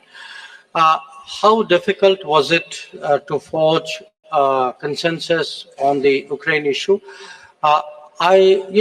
This, as we have pointed out, is a declaration of 83 paragraphs. It has a lot of content. There are a lot of subjects which have been covered, some of which we have spoken about. But obviously, because of the ongoing conflict, the strong views about it, considerable time was spent, especially in the last few days, in regard to geopolitical issues, which really centered around the war in Ukraine. The question who helped, I mean, eventually everybody helped because everybody came together for the consensus. But I think if Sherpa would bear me out, I think the emerging markets took a particular lead on this, and many of us have a strong history of working together. Bear in mind that actually you have 4 developing countries in succession as G20 presidency: Indonesia, us, Brazil, and South Africa. So, but I would say, rather than who helped, the point to be recognized is that a common landing point was ultimately fashioned out. On the Black Sea grain corridor, there are many discussions going on. As you know, the foreign minister of Russia is here. The president of Turkey and his delegation are here. UN Secretary General is here. Other people are here. So it's natural that there would be discussions going on this. In the past, I should add, when the Green Corridor was created at Bali last year, we had also, in our own way, contributed to some bridging of viewpoints and concerns, both between, at that time, between Turkey and Russia, and also worked with the UN Secretary General. On the sentence, or that phrase about having different viewpoints and assessments, I think we are being transparent. I mean, it is a fact. This is today a very polarizing issue. There are multiple views on this. There are a spectrum of views on this. So I think, in all fairness, it was only right to record what was the reality in the meeting rooms, and I think that is the sense that is sought to be captured. And I will leave the climate action issue to Sherpa, and I don't know if Finance Minister would like to speak on it. But on the global south, look, it is not, what India has tried to do, beginning with our presidency, was to seek to ensure that the concerns of the global south constitute the core agenda of the G20 deliberations. Because after 3 years of pandemic, after economic disruptions of various kinds, after the impact of the Ukraine conflict, after climate events, the fact is that the countries of the global south are in deep economic distress. And that distress has not, in our view, been fully recognized till now. We therefore very consciously started off with the voice of the Global South Summit. But again, I emphasize, the voice was of the summit. It was a voice of 125 countries who participated in that summit. But we, as the G20 presidency, we saw it as our responsibility of distilling the views which were expressed in that summit and putting it before the rest of the G20. And we can take a lot of satisfaction that many of the issues that the finance minister highlighted, which the Sherpa highlighted, these are truly global South issues. And we hope that certainly the Delhi summit and the deliberations which will take place today and tomorrow would give strong guidance to take them forward. Sherpa, Amitabhji, if you want to add to it. On the Russia-Ukraine crisis, India worked very closely with Brazil, South Africa, and Indonesia. And I want to say that it was the emerging markets which played a very key role. India worked with all the emerging markets which played a very key role. There was very tough, very ruthless negotiations which went on for several days non-stop. And I really feel that in the end, the issue was clinched because of the leadership of the Prime Minister, because eventually we had to say that the leader wants it and this has to be delivered. And secondly, I really want to thank Mr. Jaishankar. I constantly took his advice and he guided me, and he gave me two really outstanding officers. One was Naidu, Nag Naidu, who's a very outstanding officer and very enthusiastic, motivated young officer who worked with me, Inam Gambhir. They did a really outstanding job as far as the geopolitical issues concerned. I had two other foreign service officers who've done brilliant work, Abhay Thakur and Ashish Sinha, on different aspects, but on geopolitics, they've done a really spectacular work. So it was really great teamwork. It was just brilliant teamwork by India, which has enabled us to achieve consensus on an issue on which the world has evaded any consensus. Even the Bali document, which we talk about, actually, we could not move forward with it because we could not arrive consensus in it for the first meeting. And on climate, let me tell you that this is one of the most ambitious document on climate, because it talks about almost 5.9. It moves first the language from billions to trillions, and secondly, it talks about 5.9 trillion requirement for the presidency and for the G20 countries. And it lays a huge focus on life principles. It lays a huge focus on reforms of the multilateral institutions, because they were designed for the World War II and not for climate action. So all of these, it talks about new financing instruments, many other things, but in totality, if you look at it, it's probably the most vibrant, the most dynamic, and the most ambitious document on climate action that has come out anywhere. Finance Minister. Just to add one line on the climate finance matter, the question was raised whether mitigation is being dealt with or not. It deals with the mitigation, all right, but it also looks at adaptation and resilience.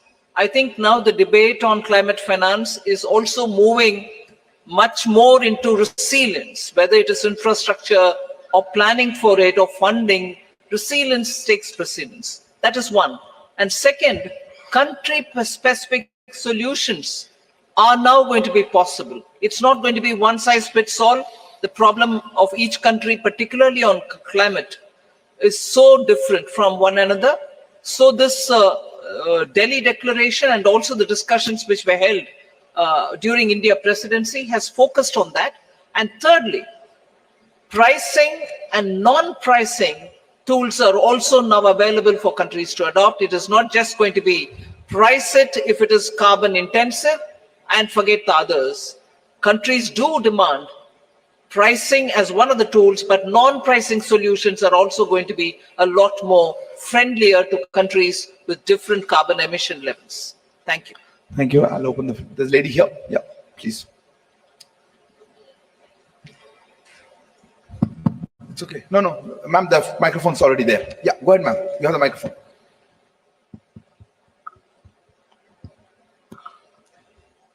Hello. Yeah.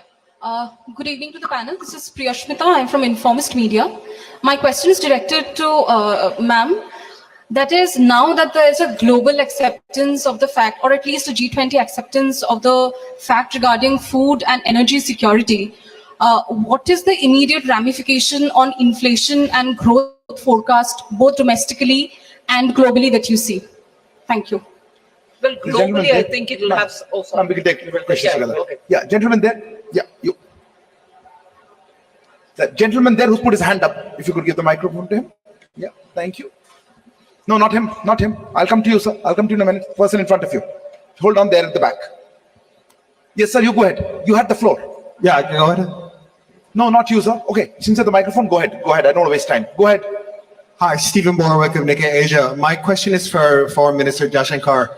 Is today's achievement a step towards achieving what India has described as a world of greater multi-alignment, as opposed to the more old-fashioned sense of an international rules-based order? Thank you.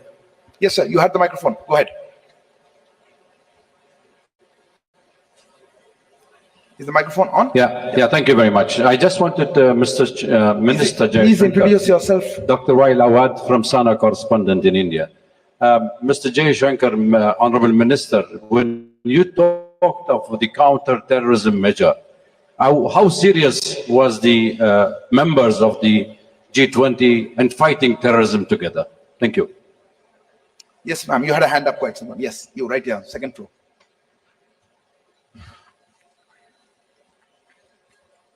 Samira Hussain with BBC News. I want to go back to Russia, and if you look at the language that was used in Bali, and you look at the language that was used now, gone is any reference to Russia and its aggression. Were those concessions made in order to get Russia to sign on? And do you think the weight of this has been watered down? And does that take away from its importance, especially when you're talking about fuel and food security? Yes, you. Yeah. Right in front. No, ahead of him, please. I saw his hand. Yes, you. Please, go ahead.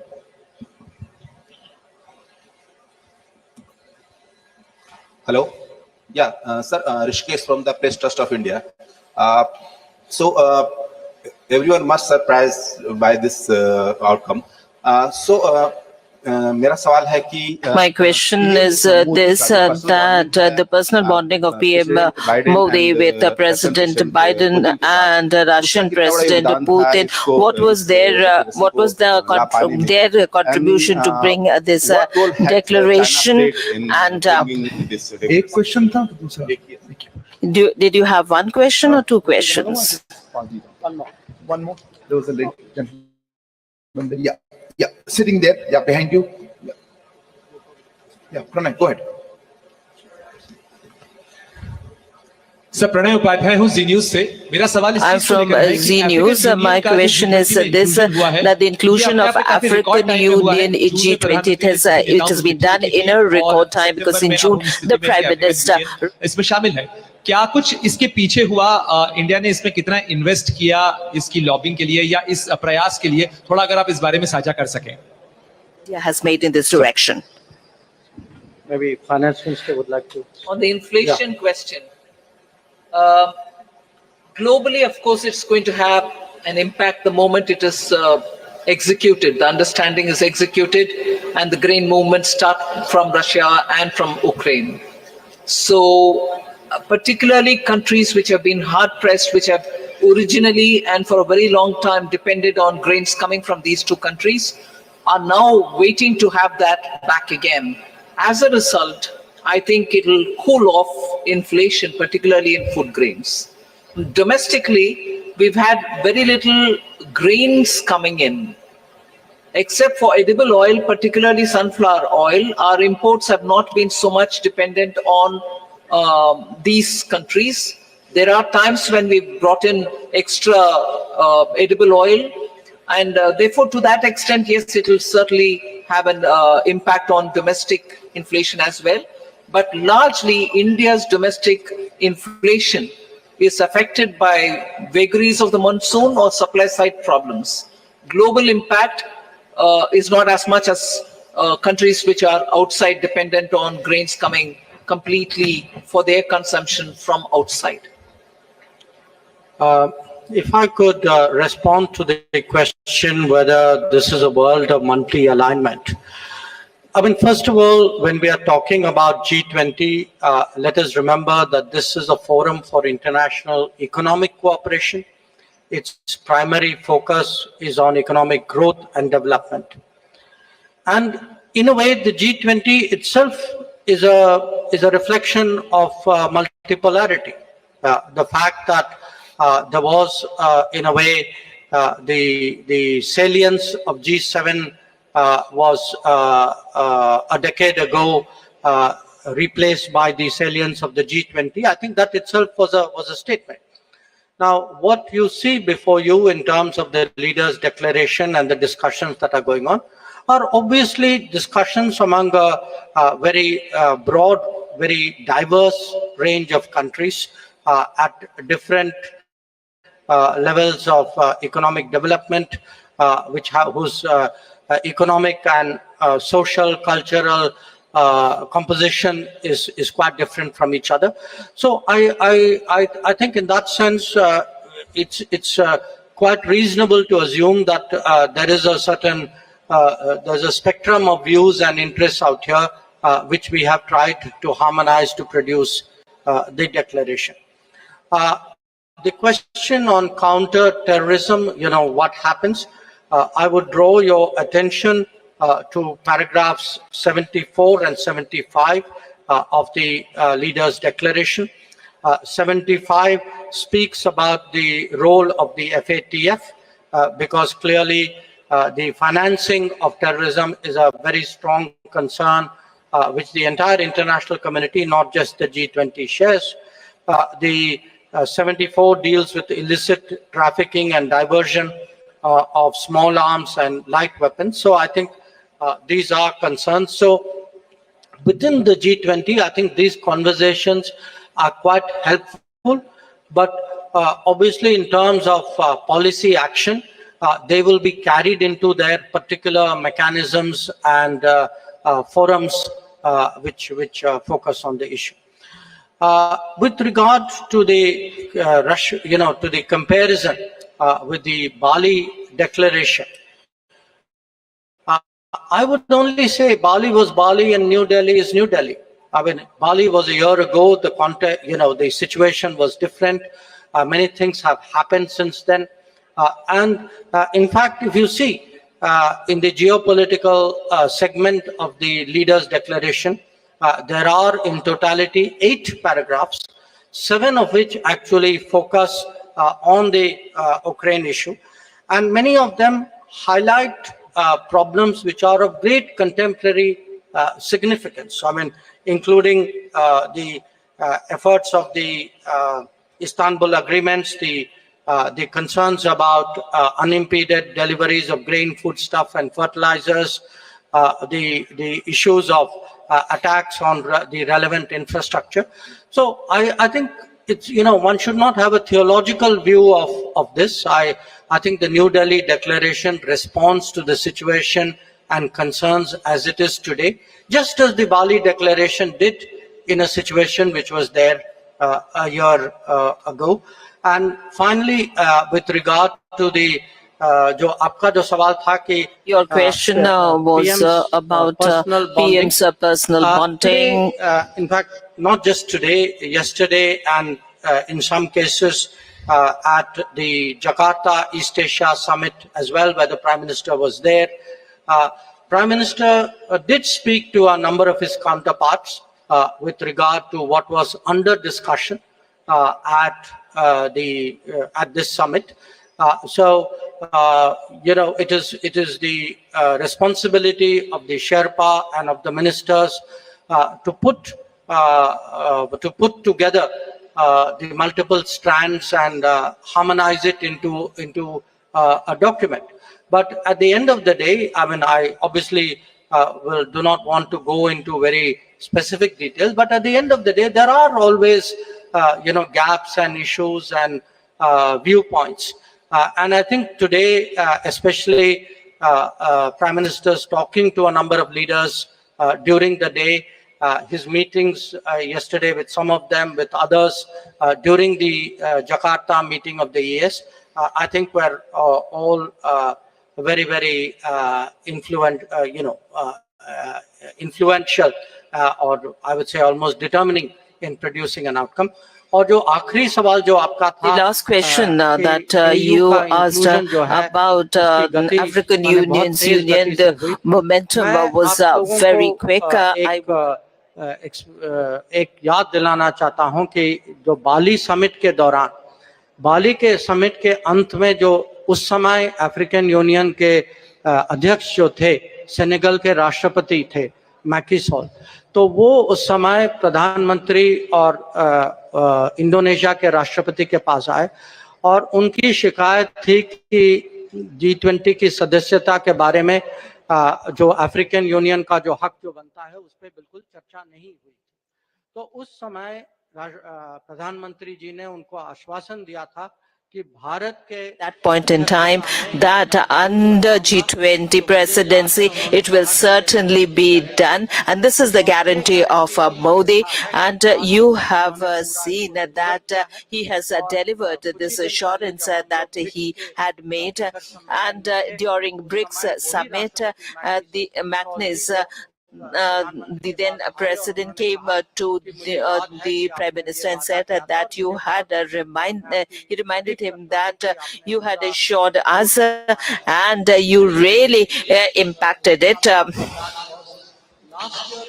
Bali, the president of Senegal, Macky Sall. All right, that was interpreted. Thank you very much for saving me the trouble. Would you like to add something on any of them? Is that so we'll take a few more questions, or I think one last. Okay, I had a gentleman here. Yeah, go ahead. Microphone here, when the gentleman in the front row. This is Nikhil from the BBC. The question is for the finance minister. You said that the G20 now has its own mechanism on climate finance. So does that mean that the $100 billion promise from the West or the developed countries is pretty much dead now? One more question. I had a hand somewhere here on the right. Yeah, that's the gentleman. Yeah, you please go ahead. Picture, right there. At the back, please, at the back. The gentleman there. Hi. No, it was the gentleman here. Yeah, you. Yeah. No, not there. You're behind you. Okay, if you've got the mic, just ask. We can't waste. This is Vithil from NBC News. I wanted to ask two questions. One question, please. Okay, one question. The absence of President Xi Jinping at this summit, does India see this as a snub towards Prime Minister Narendra Modi, especially with the border issues, as well as President Joe Biden? You have the microphone. You're next. So I'm Sahil from ANI News Agency. So what kind of framework can be expected regarding crypto assets among the G20 nations? What assets? I saw one hand. Yes, gentleman. Yes, sir. Here. You have the microphone. What kind? Could you just have that question? Could you ask the question again on the crypto? I think your question was. Yeah. Yeah. Could you repeat that, Minister? Ma'am, they could not pick it up. What kind of framework can be expected regarding the crypto assets among the G20 nations?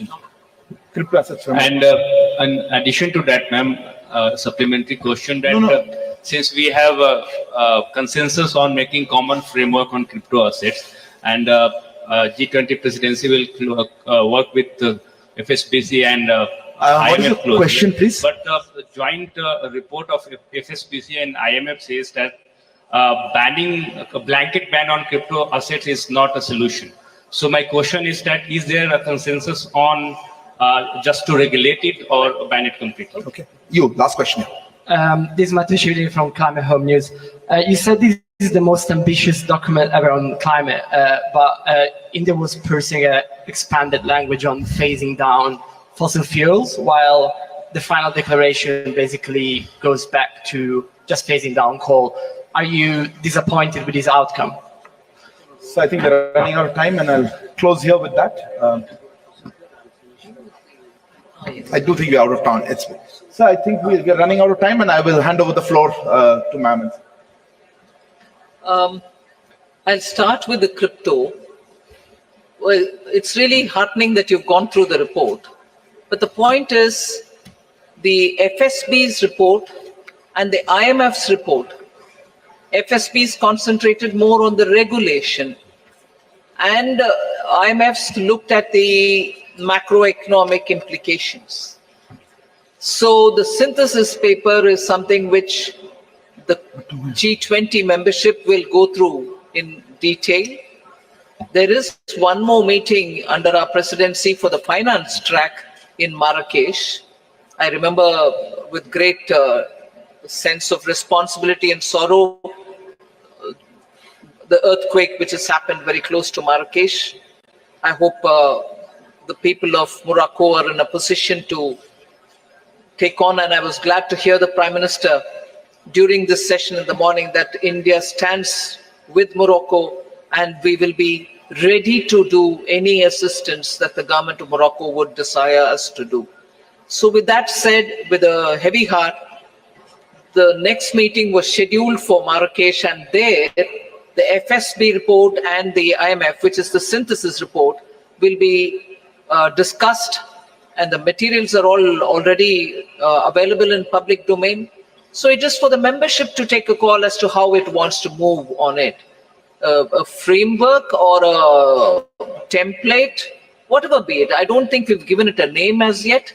And also to now discuss whether it is going to be a regulation only and not a ban.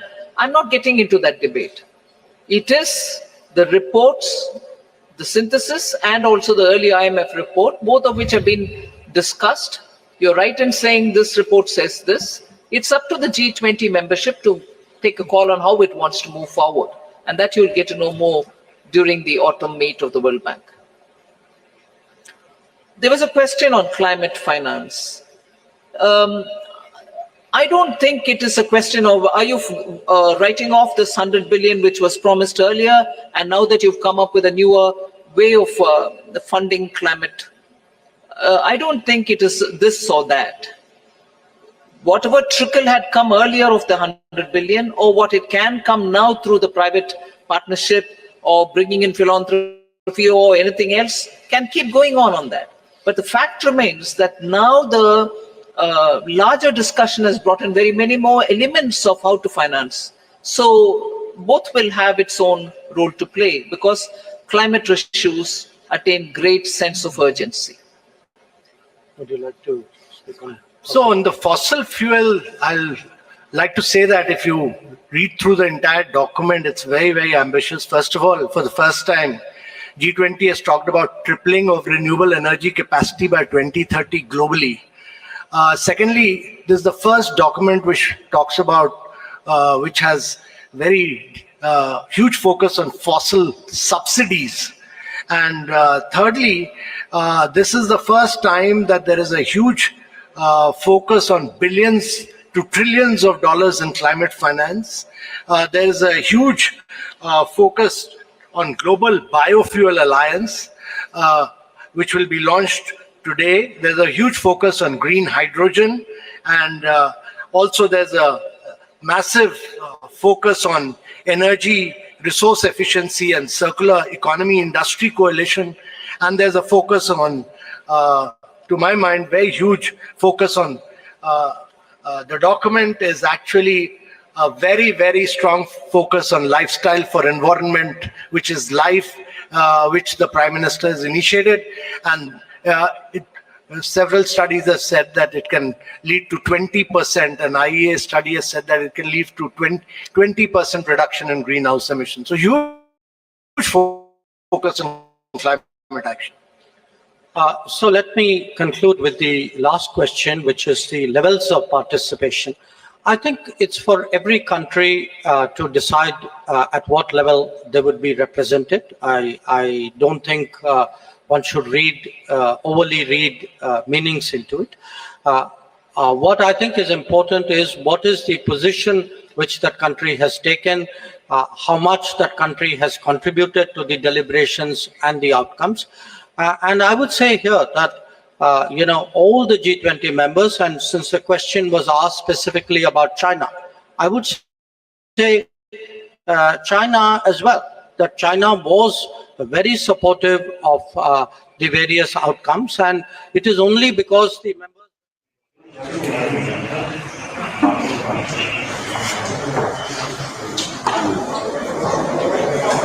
हम बता रहे हैं जिस तरह की जानकारी आ रही है कि किस तरह से भारत को ये सफलता मिली है. But I would like you to appreciate, this is a declaration really of the G20. Team G20 actually worked. Team G20 has been working for this entire year. I think every country has pulled its weight. Every country has come here with a strong sense of responsibility.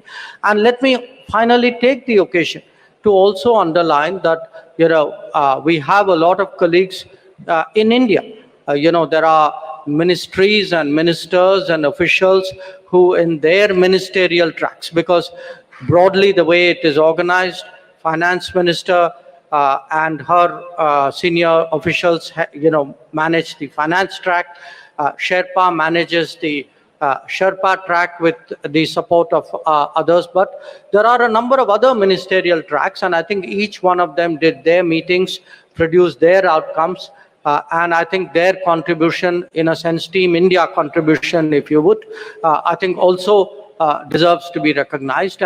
But at the end of the day, the leaders' declaration, in many ways, while it is a collaborative work, very much bears the imprint of the Prime Minister. It reflects his vision in many ways. There are a lot of ideas which came from him personally. Sherpa just mentioned life as an example, and I would say, and biofuel alliance is another one, and yes, the green hydrogen as well. So the point is, this has been led by the Prime Minister, but it has been a collective effort by all of us within the Indian government and the Indian system, but also all our colleagues in the G20, and I would like to take this occasion to really recognize that and appreciate that. Thank you. Thank you very much. Thank you, Honorable Minister Sherpa, as Finance Deputy and Climate Chief Negotiator G20. Also to all of you for coming at short notice. Thank you and good afternoon.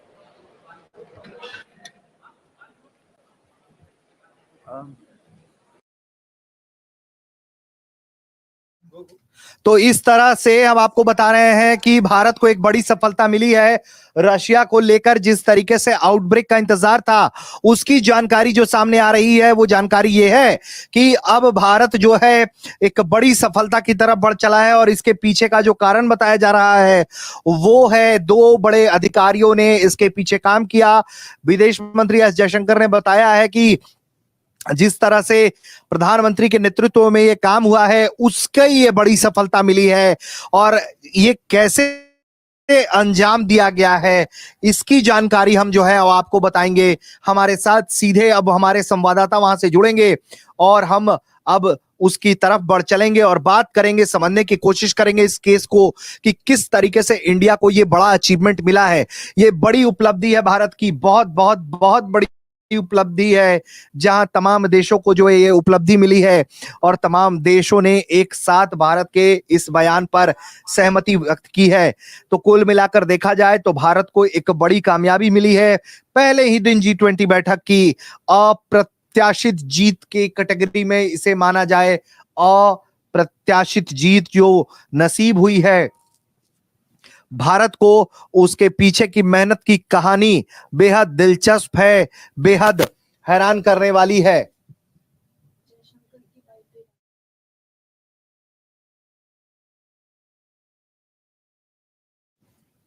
तो आपको बता दें कि किस तरह से ये manage हुआ, किस तरह से मैनेज किया गया ये इस पूरे बैठक को, उसके बारे में हम आपको जानकारी दे रहे हैं।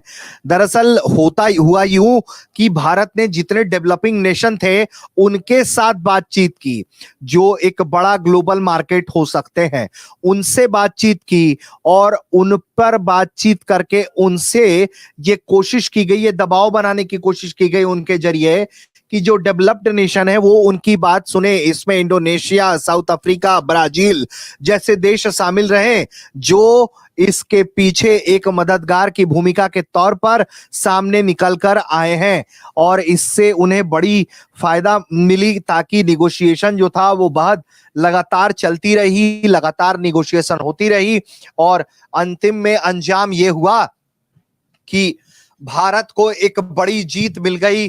G20 में इस तरह के बयानात जो हैं वो एक मास कंसेंट बन गया, मास कंसेंट तैयार हुआ और लोग जो हैं वो सफलतापूर्वक एक तरीके से माना जाए तो ये कामयाबी भारत के नसीब हुई है और अप्रत्याशित है। जितने डिक्लेरेशन हुए हैं, जितने कागजात पर एक मत हुए हैं सभी नेता, वो ऐतिहासिक है। इतनी कभी किसी की प्रेसिडेंसी पर काम नहीं हुई है, तो ऐसे में ये एक बड़ा अचीवमेंट है भारत के हिस्से में और आने वाले वक्त में और भी ज्यादा इस तरह की कामयाबी अब भारत के हिस्से में आती हुई आपको दिखाएगी। जल्दी ले चलेंगे आपको भारत मंडपम और वहां से दिखाएंगे तस्वीरें। हमारे सहयोगी अजीत हमसे जुड़ गए हैं और हम उनसे बात करेंगे कि अजीत बताएंगे कि वहां अंदर क्या चल रहा है। अजीत से बात करेंगे, वो लगातार भारत मंडपम में मौजूद हैं और वहां से वो जानकारी देने का काम कर रहे हैं। लगातार वहां पे जो वहां डेलीगेट्स पहुंच रहे हैं वहां वो मौजूद हैं, उनसे बात करके वो बता रहे हैं कि क्या कुछ चल रहा है सबके मन में।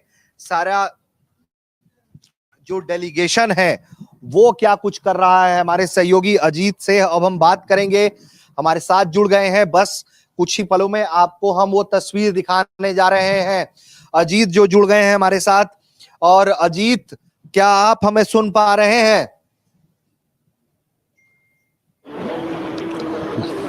तो अजीत, ये जी, आपकी आवाज मुझे बिल्कुल आ रही है। कामयाबी भारत के हिस्से में आई है और उसके बाद आप देखिए कि कितने उत्साह के साथ भारत के विदेश मंत्री, भारत के वित्त मंत्री, भारत के शेरपा, भारत के विदेश सचिव, ये तमाम लोग आते हैं सामने और करते हैं प्रेस कॉन्फ्रेंस और बताते हैं कि किस तरह से ये हार्ड नेगोशिएशन हुआ और भारत को ये बड़ी कामयाबी मिली। क्या जानकारी है आपके पास, कैसे रशिया के साथ इस डील को ब्रेक किया गया?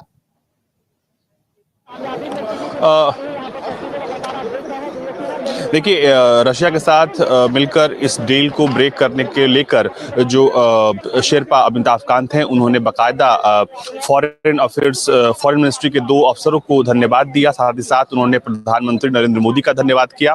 इसी के साथ उन्होंने विदेश मंत्री का भी धन्यवाद किया कि जिस तरह से उनसे लगातार बातचीत हो रही थी, कैसे रशिया यूक्रेन को जो है वो टैकल किया जाए, इस मुद्दे पर कैसे जो है काम किया जाए। इसके अलावा प्रधानमंत्री मोदी की तरफ से साफ निर्देश था कि इसको किसी भी तरह से करना ही है।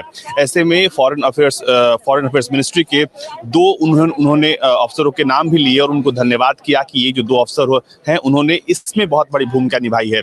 इसके अलावा जो रशिया यूक्रेन की जो बात हो रही थी उसमें उन्होंने कहा कि ऐसे कुछ देश हैं, ब्राजील, साउथ अफ्रीका, जिनके साथ लगातार भारत ने क्लोजली बातचीत की और जो इमर्जिंग मार्केट है उनके साथ बातचीत करने के बाद जो है भारत ये कर पाया है। तो इसको लेकर जो है उन्होंने साफ तौर पर कहा कि फॉरेन अफेयर्स मिनिस्ट्री हो, विदेश मंत्री हो, प्रधानमंत्री नरेंद्र मोदी हो और वो जो 2 यंग प्रधानमंत्री की इस वक्त वहां से भारत मंडपम से एक तरह से ये डिक्लेरेशन साइनिंग की नहीं, एक ज्वाइंट ग्लोबल वन अर्थ जो वन फैमिली एक डिक्लेरेशन के तौर पर जो जारी हो रहा है ग्रीन एनर्जी पर, उसकी आपको झलक हम दिखला रहे हैं। और इस मौके पर वहां खड़े हैं भारत के प्रधानमंत्री और दुनिया के दूसरे जो देश के प्रमुख हैं वो, और सीधी तस्वीरें, लाइव कवरेज इस वक्त हम आपको दिखा रहे हैं। Global Biofuels Alliance with multi-stakeholder support spanning 19 countries and 12 international organizations. will identify and address the challenges inhibiting biofuel adoption and production, development and adoption of internationally recognized standards and sustainability requirements, help in reduction in global transportation emissions, increase access to clean cooking fuel, increase farmers' income, and expand biofuels adoption. The Global Biofuels Alliance. Your Excellency, we will now take a group photograph.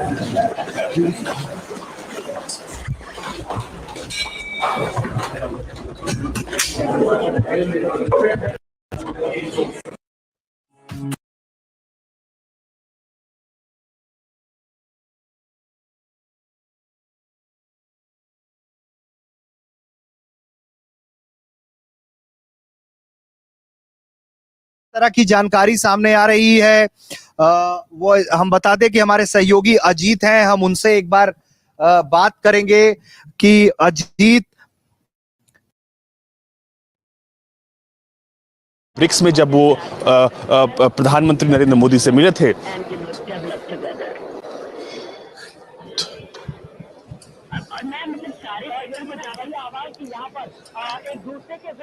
जी जी दर्शकों को बताइए, भारत तक के दर्शकों को, कि ये जो मास कंसेंट बन पाया वो कैसे बन पाया है। ये इतना आसान नहीं था, तो इसे किन अधिकारियों ने डील क्रैक किया है। चूंकि भारत का नेतृत्व भारत के प्रधानमंत्री कर रहे हैं, तो जाहिर तौर पर सेहरा उनके माथे पर है, लेकिन ये हर कोई जानता है कि इन तमाम निगोशिएशंस के पीछे भारत के विदेश मंत्रालय के होनहार अधिकारी होते हैं। तो वो कौन से अधिकारी थे और किस तरह के निगोशिएशन किया, ऐसी क्या बातें रखी गई उनके सामने, जिसके बाद वो ये बात कर मान गए कि हाँ, हम भारत के इस जो हमारा कॉम्युनिक था उस पर वो राजी हो गए एक साथ आने के लिए।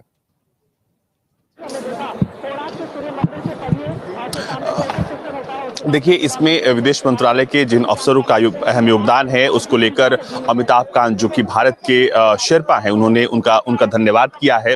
उन्होंने बताया कि किस तरह से समय समय पर विदेश मंत्री एस जयशंकर ने जब उन्हें जरूरत पड़ी, जब उन्हें सुझाव चाहिए थे, तब उन्होंने सुझाव लिए। इसके अलावा प्रधानमंत्री नरेंद्र मोदी की तरफ से साफ बिल्कुल कह दिया गया था कि उन्हें ये काम डन चाहिए, उन्हें उनकी तरफ से जो है वो इसमें ना की कोई गुंजाइश नहीं थी। तो ऐसे में शेरपा के पास चुनौती थी कि उसे किसी भी तरह पूरा ही करना है। अब इस काम को जिन अफसरों ने पूरा किया है, उनका बाकायदा अमिताभ कांत ने नाम लेकर उनका धन्यवाद किया है और कहा है कि ये उनके बिना संभव नहीं था। और इसे आप एक बड़े कदम की तरह देख सकते हैं कि आमतौर पर जो officers behind the camera, behind the door जो काम कर रहे होते हैं इतने बड़ी चीज़ों पर, उनको कोई जो है धन्यवाद नहीं कर रहा होता है। लेकिन पहली बार सार्वजनिक मंच से जब पूरी दुनिया की मीडिया उस वक्त हॉल में बैठी थी, तो बाकायदा उन्होंने नाम लेकर धन्यवाद किया। और इसमें कुछ देशों का भी नाम लिया, जैसे ब्राजील, साउथ अफ्रीका जैसे वो देश हैं जिनके साथ बातचीत हुई, और जो इमर्जिंग कंट्रीज थे उनके साथ बातचीत हुई, जिसके बाद ये सब कुछ हो पाया है। हमने देखा कि किस तरीके से विदेश मंत्री एस जयशंकर, निर्मला सीतारमण सामने आती है प्रेस कॉन्फ्रेंस करने के लिए। इसे अगर हम जियो पॉलिटिक्स के स्तर पर समझे तो ये कितनी बड़ी जीत है और कितना बड़ा ये सेटबैक है चाइना के लिए। रशिया के लिए तो ये किसी दिवाली के गिफ्ट हैम्पर से कम नहीं है भारत की तरफ से।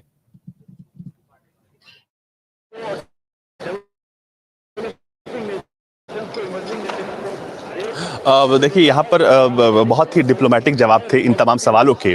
हालांकि कोशिश ये पूरी थी, सारे पहलुओं पर सवाल पूछा गया था, लेकिन जो जवाब आया वो बहुत डिप्लोमेटिक था। और भारत की तरफ से साफ कर दिया गया कि ये एक इकोनॉमिक फोरम है। यहाँ पर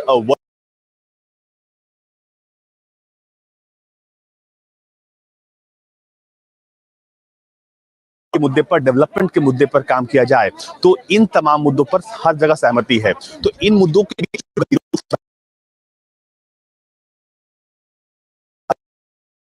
जहां तक बात रहा चीन का, तो चीन को लेकर भी सवाल जो है पूछा गया, तो उस पर यही कहा गया कि हर पहलू पर, क्योंकि चीन इस बात को भली भांति समझता है कि उसकी जो इकोनॉमी है वही उसकी सबसे बड़ी ताकत है। तो ऐसे में इन मुद्दों पर चीन की असहमति का सवाल नहीं था। हालांकि कोशिश पूरी थी कि बैकडोर से ऐसा कुछ किया जाए जिससे कम्युनिक ब्लॉक हो, लेकिन वो हो नहीं पाया। और यहाँ पर भारत ने जिन आउटकम्स की बात की, तकरीबन दोगुना आउटकम यहाँ पर निकला है। तो उससे भारत जो है वो एक ऐतिहासिक अपने अपने लिए विक्ट्री बता रहा है। और दूसरी बात ये भी है कि आपको ये देखना होगा कि जब शुरुआत हुई प्रेस कॉन्फ्रेंस की, तब शेरपा अमिताभ कांत ने साफ कर दिया था कि ये भारत है और यहाँ पर हम सबको एक साथ ला सकते हैं। भारत जो है वो सबको एक साथ ला सकता है, फिर चाहे वो चीन हो, रूस हो, अमेरिका हो, कोई भी देश हो, हम सबको एक साथ लाने में सक्षम हैं और हम हर मुद्दे का समाधान कर सकते हैं। शुरुआत इसकी इसी से हुई। इसका मतलब आप समझ लीजिए कि G20 की अध्यक्षता के दौरान भारत ने जो किया है वो सच में अद्भुत है। क्योंकि हम जिस बात को लेकर सबसे ज्यादा चर्चा हो रही थी, रूस यूक्रेन वॉर को लेकर, तो वहां पर भी उन्होंने साफ साफ जवाब दिया। ये भी नहीं कि हमने कैसे किया, इसके पीछे कोई ऐसा आंसर हो कि किसी को ना पता हो। बाकायदा नाम लेके सार्वजनिक तौर पर अफसरों ने काम किया है, इन देशों की भागीदारी रही है और दिन रात इस पर ऑफिसर्स और बैकडोर नेगोशिएशंस होते रहे हैं, तब जाकर ये सब कुछ सफल हुआ है। क्योंकि अगर इन मुद्दों पर सहमति नहीं बनती तो शायद ये जो आउटकम हम देख रहे हैं 112 वो शायद और कम हमें दिखाई देता। लेकिन ये वाकई में दोगुने से ज्यादा का जो आउटकम है उस बात को दर्शा रहा है कि भारत ने G20 की अध्यक्षता 200 से ज्यादा मीटिंग्स की, 60 शहरों से ज्यादा शहरों में ये मीटिंग हुई है।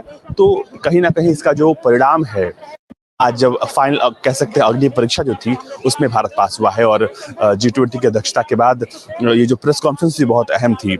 यहाँ पर भारत सरकार से ये भी पूछा गया कि रूस यूक्रेन के मुद्दे पर राष्ट्रपति पुतिन से प्रधानमंत्री नरेंद्र मोदी की दोस्ती और अमेरिकी राष्ट्रपति जो बाइडेन से दोस्ती के बारे में भी पूछा गया। तो जिस पर जो जवाब आया वो कुछ इसी तरह का था कि एक्चुअल में जो संबंध है भारत के तकरीबन हर देश के साथ अच्छे हैं, उसका फायदा कहीं ना कहीं G20 की प्रेसिडेंसी में यहाँ पर भारत को हो गई है तमाम। और अब जो है वो सीधे जो है मसला जो है वो आगे का अब डिनर का है होगा मेरे ख्याल से।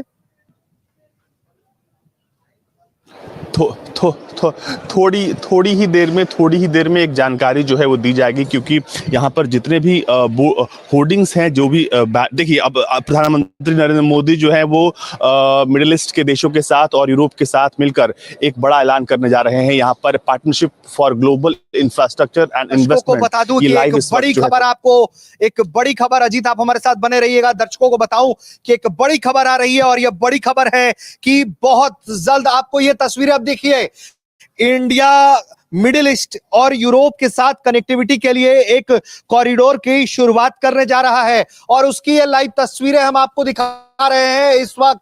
और बहुत बड़ी खबर इस वक्त की, पहले एक बड़ा ग्लोबल बायोफ्यूल्स अलायंस बनता है और अब उसके बाद India middle east Europe connectivity corridor जो है वो लॉन्च हो जाता है।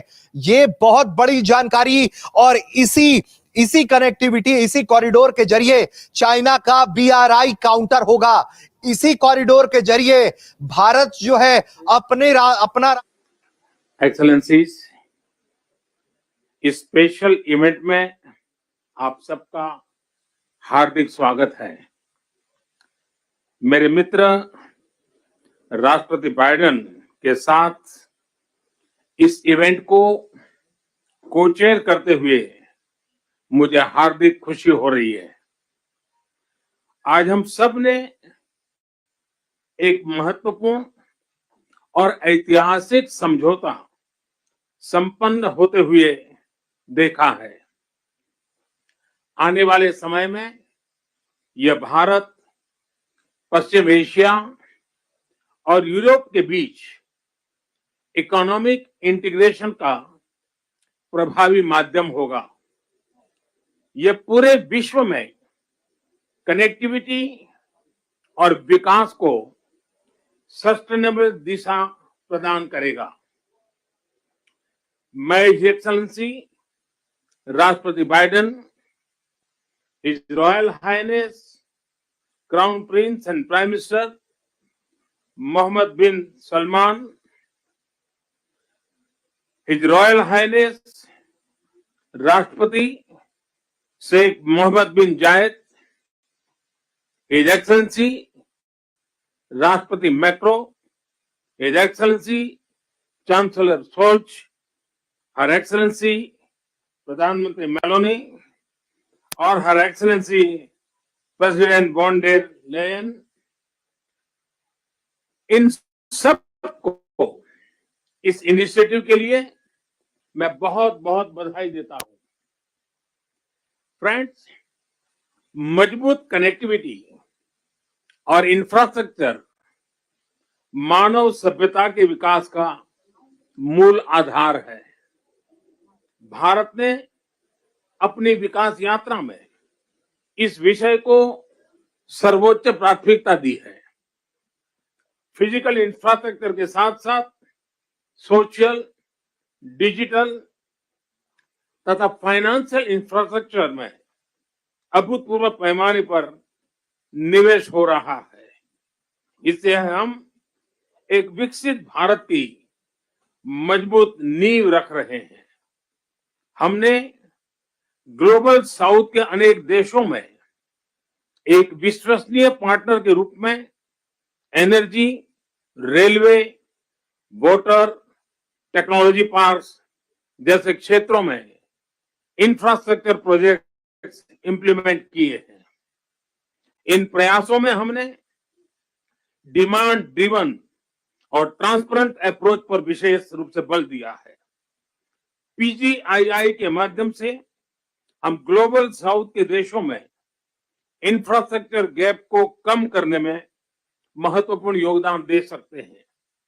फ्रेंड्स, भारत कनेक्टिविटी को क्षेत्रीय सीमाओं में नहीं मापता। सभी क्षेत्रों के साथ कनेक्टिविटी बढ़ाना भारत की मुख्य प्राथमिकता है। हमारा मानना है कि कनेक्टिविटी विभिन्न देशों के बीच आपसी व्यापार ही नहीं, आपसी विश्वास भी बढ़ाने का स्रोत है।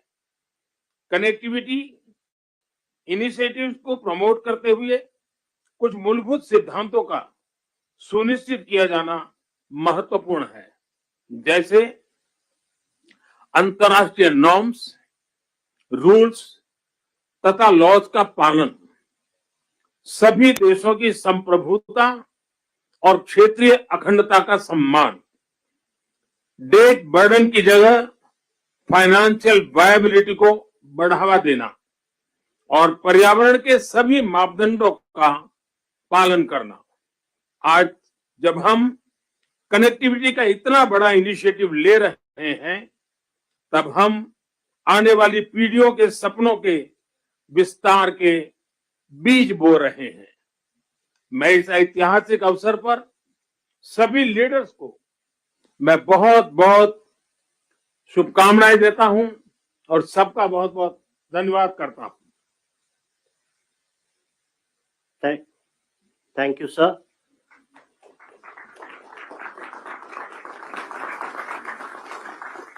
India and the United States of America co-chair this initiative. And now, as the co-chair, I invite the President of the United States for his remarks. Well, ladies and gentlemen, thank you, all my colleagues. This is, someone once said in a similar domestic action that was positive, this is a big deal. This is a real big deal. And I want to thank you, Mr. Prime Minister. One Earth, one family, one future. That's the focus of this G20 summit. And in many ways, it's also the focus of this partnership that we're talking about today. Building sustainable, resilient infrastructure, making quality infrastructure investments, and creating a better future. A future that presents greater opportunity, dignity, and prosperity for everyone. Last year, we came together as one to commit to this vision. And this afternoon, I want to highlight the key ways in which the United States and our partners are working to make this a reality. Economic corridors. You're going to hear that phrase more than once, I expect, over the next decade. Economic corridors. As we work to address infrastructure gaps across low and middle income countries, we need to maximize the impact of our investments. That's why a few months ago, I announced that the United States will work with our partners to invest in economic corridors. In practice, it means we're focusing on regional infrastructure projects that deliver results across multiple countries and in multiple sectors. And today, I'm proud to announce that we've finalized a historic agreement for a new India, Middle East, Europe economic corridor. As a key part of this corridor, we're going to invest in ships and rail that extends from India all the way to Europe, connected by the UAE, Saudi Arabia, Jordan, and Israel. Bridging ports across 2 continents, unlocking endless opportunities, including making it far easier to trade, export clean energy, expand access to reliable, clean electricity, lay cables that will connect communities and secure a stable internet, contributing to a more stable, more prosperous, and integrated Middle East. And I want to thank the sponsors. And I particularly want to thank Prime Minister Modi and the Crown Prince of Saudi Arabia, Mohammed bin Salman, and President von der Leyen and the European Commissions. And since he's not speaking today, I wanted to, well, maybe he is speaking today. I had a note he wasn't speaking. At any rate, I'm going to stop there. In the sub-Saharan Africa, we're working in a private-public partnership as well to invest in a trans-African corridor. That includes a new partner, the European Union. President von der Leyen, thank you for making this very possible. Together, as part of this corridor, we're going to invest in a new rail line that will extend from the western port in Angola to the DRC, to Zambia, and ultimately the Indian Ocean. It's a project that's about far from just laying tracks. It's about creating jobs, increasing trade, strengthening supply chains, boosting connectivity, laying foundations that will strengthen commerce and food security for people across multiple countries. This is a game-changing regional investment, and both of these are huge, huge steps forward. But they're far from the only ones. We're continuing to make big investments in infrastructure around the world. That includes a solar energy site, an insulin manufacturing facility, and electricity project right here in India. We're continuing to develop economic corridors across Africa, Asia, and the Americas. And together with our partners, we're working to mobilize the trillions of investment needed to close infrastructure gaps around the world, including the formation of a new investor forum that the United States will host in a couple weeks. Let me close with this. The world stands at an inflection point in history, a point where decisions we make today are going to affect the course of our future, all of our futures for decades to come. A point where our investments are more critical than ever. So together, let's continue to work as one to seize this moment in history and maximize our collective investments, to find new partners, to unlock new capital, because when we invest in low and middle income countries, all countries benefit. When we invest in emerging economies, all economies benefit. And when we invest in the future of people anywhere, people everywhere benefit. So I want to thank you again for being here. I look forward to working with all of you, and I'm going to turn it back to the Prime Minister. Thank you.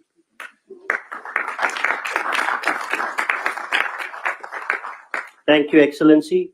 We now invite the Crown Prince and the Prime Minister of the Kingdom of Saudi Arabia for his remarks. أصحاب الفخامة والسمو والمعالي الحضور الكرام، السلام عليكم ورحمة الله وبركاته. يسعدني اليوم نجتمع في هذا البلد الصديق لتوقيع مذكرة تفاهم بشأن مشروع ممر اقتصادي بين الهند والشرق الأوسط وأوروبا، وذلك تتويجا لما عملنا عليه سويا خلال الأشهر الماضية لبلورة الأسس التي بنيت عليه هذه المذكرة، بما يحقق مصالح مشتركة لدولنا من خلال تعزيز الترابط الاقتصادي وما ينعكس إيجابا على شركائنا في الدول الأخرى والاقتصاد العالمي بصورة عامة. سيسهم هذا المشروع في تطوير وتأهيل البنى التحتية التي تشمل سكك حديدية وربط الموانئ وزيادة مرور السلع والخدمات وتعزيز التبادل التجاري بين الأطراف المعنية، ومد خطوط الأنابيب للتصدير واستيراد الكهرباء والهيدروجين لتعزيز أمن إمدادات الطاقة العالمي، بالإضافة إلى كابلات لنقل البيانات من خلال شبكة عابرة الحدود ذات كفاءة وموثوقية عالية.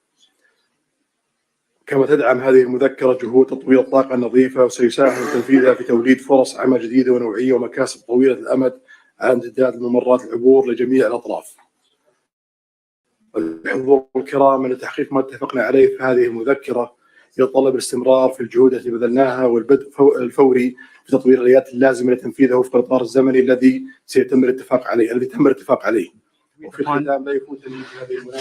conclusion, I'd like to commend the PGII launched by President Biden with the participation of Saudi Arabia in $20 billion. We look forward to the integration of the initiative and the Economic Corridor project, which is announced in this meeting. I would like to thank those who worked with us to reach this founding step to establish this important economic corridor. My best regard to you all.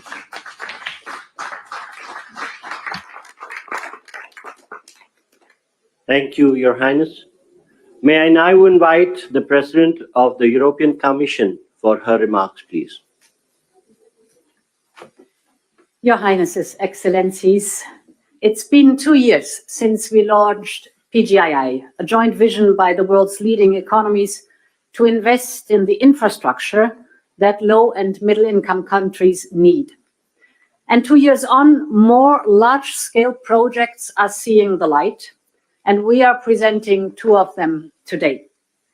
First, the India-Middle East-Europe Economic Corridor. This is nothing but historic. It will be the most direct connection to date between India, the Arabian Gulf, and Europe, with a rail link that will make trade between India and Europe 40% faster, with an electricity cable and a clean hydrogen pipeline to foster clean energy trade between Asia, the Middle East, and Europe, with a high-speed data cable to link some of the most innovative digital ecosystems in the world and create business opportunities all along the way. These are state-of-the-art connections for the world of tomorrow, faster, shorter, cleaner. This corridor is much more than just a railway or cable. It is a green and digital bridge across continents and civilizations. And this is also the spirit of the second project we announced today, the Trans-African Corridor, which will connect the port of Lobito in Angola with the Katanga province in DRC and the Copper Belt in Zambia. Our goal is not only to connect a landlocked region to the sea.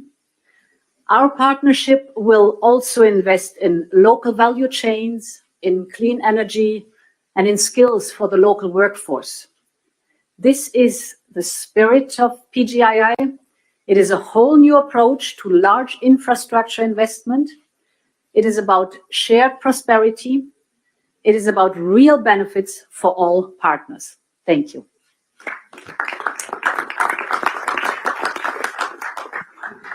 Thank you, Excellency. May I now invite the President of France for his remarks, please. Thank you so much. Everything was said, so I just want to thank Prime Minister Modi for organizing this meeting and President Biden for sharing this meeting with him. We are committed, and we had several exchanges with my friends Mohammed bin Zayed, and I want to thank you, Your Highness, and Mohammed bin Salman and Narendra Modi on this very important project. So everything was said. So now, with the European Commission here as European governments, we commit to invest alongside with you on this road, and this is a very important project from Asia through Middle East to Europe to offer big opportunities and connect people. But our intention is as well to make it real, and to be sure that after this commitment we have concrete results, and especially to have the first global green trade road, meaning having net zero transport infrastructure. So to be sure that we have the best technologies, we have hydrogen being part of this project, and we channel all the possible common developments. I think as well, our intention is to have a fair process. I mean, offering a lot of opportunities to manufacture in the different countries and to cooperate very actively on building these roads, building the innovations going with it, and innovating together. I don't want to be longer. Thank you very much for this. This ceremony is very important. We commit together. Thank you, Excellency. May I now invite the Chancellor of Germany for his remarks, please. Thank you, and especially thank you, Narendra and Joe, for convening this event here. I think it is very important to remember that we launched the Partnership for Global Infrastructure and Investment last year. And since then, PGII contributes to closing the global investment gap for quality infrastructure. As Emmanuel Macron already said, most about this initiative and all the activities we speak about today is already set, so I will not repeat it, just mentioning two questions. The first is we have to be active that these things can happen, and this is for me that we then have to also work on the infrastructure, the institutions that can work on financing, and for this I think it is also important to make the work of the World Bank successful. Germany will contribute an additional 305 million euro of hybrid capital to the World Bank, and this is one of the aspects which is a side of the activity here. We also try to work with Africa, and the Compact with Africa will convene in Berlin in November, also as a sign of creating infrastructure, developing economy, all the things we are together here.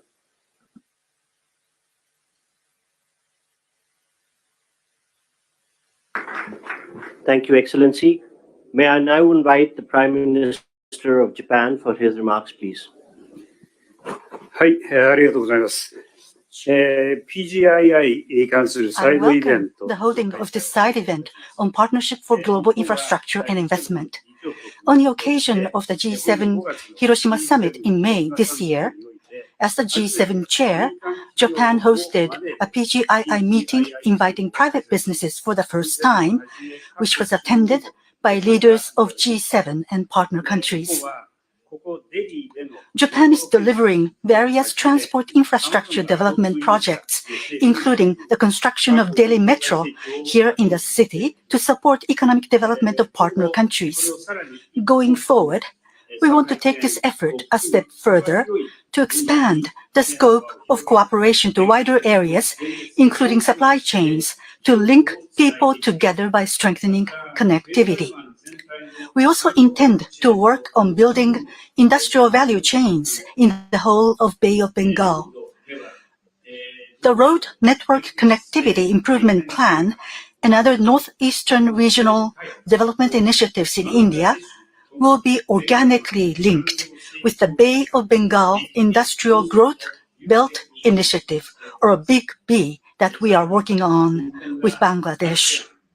Furthermore, the Japan-ASEAN Comprehensive Connectivity Initiative that Japan announced at the ASEAN-related summit meeting will strengthen connectivity in a variety of areas, including transport infrastructure, digital connectivity, maritime cooperation, supply chains, electricity, as well as human and knowledge connectivity. In this way, Japan will continue to lead the effort for tangible implementation of PGII. To do that, partnership with diverse actors who subscribe to its principles is essential. For the promotion of PGII, I call on everyone gathered here once again to work together. Thank you very much.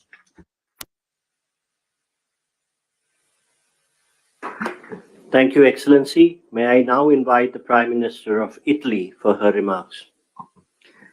Your Highnesses, Excellencies, when we launched the Partnership for Global Infrastructure and Investment just over a year ago, we committed to building better infrastructure for better future in low and middle income nations. We committed to cooperate with these nations with an equal, non-predatory approach to create new opportunities and prosperity. Today's launch of the new economic corridor between India and the Middle East and Europe goes precisely in this direction and is a milestone in strengthening global interconnections. And that is why I want to thank Prime Minister Modi, President Biden, and all the others, Ursula von der Leyen and all the others who made it possible. It's a very important thing. This will scale up our economy's growth, opening enormous potential for mutual benefits in the business sector. Obviously, Italy is ready to play a decisive role in this process, also through the unique expertise of Italian companies in the maritime and railway sector.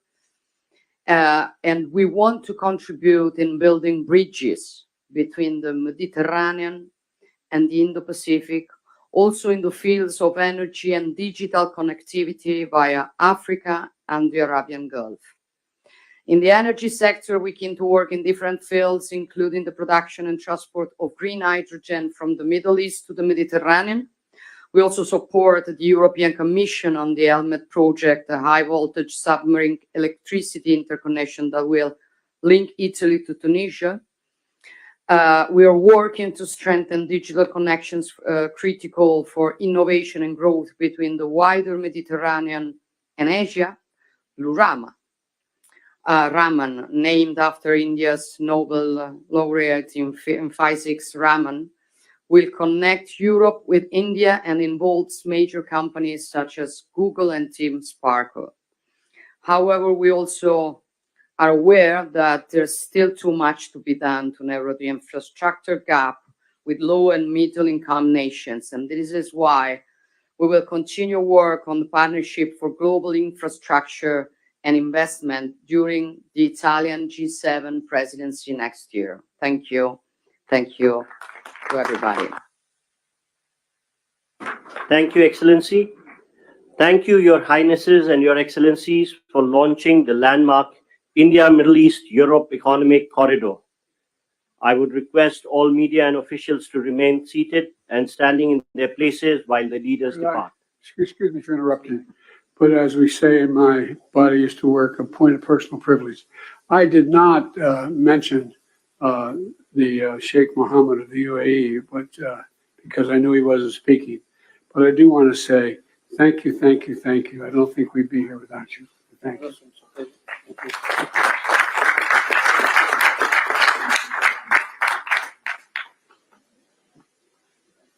Thank you, Your Highnesses and Excellencies. I would request all media to remain seated and standing in their position while the leaders leave the room. Thank you.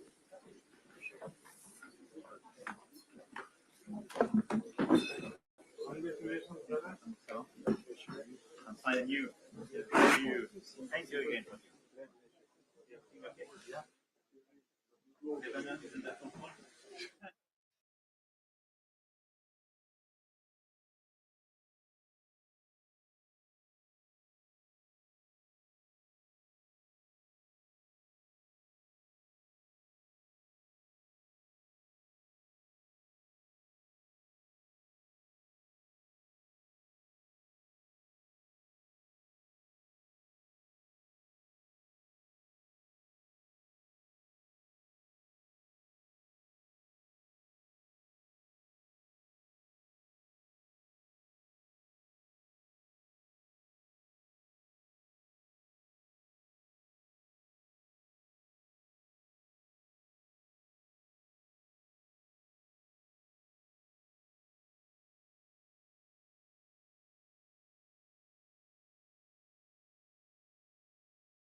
G20 के स्थायी सदस्य के रूप में अपना स्थान ग्रहण करने के लिए आमंत्रित करता हूं।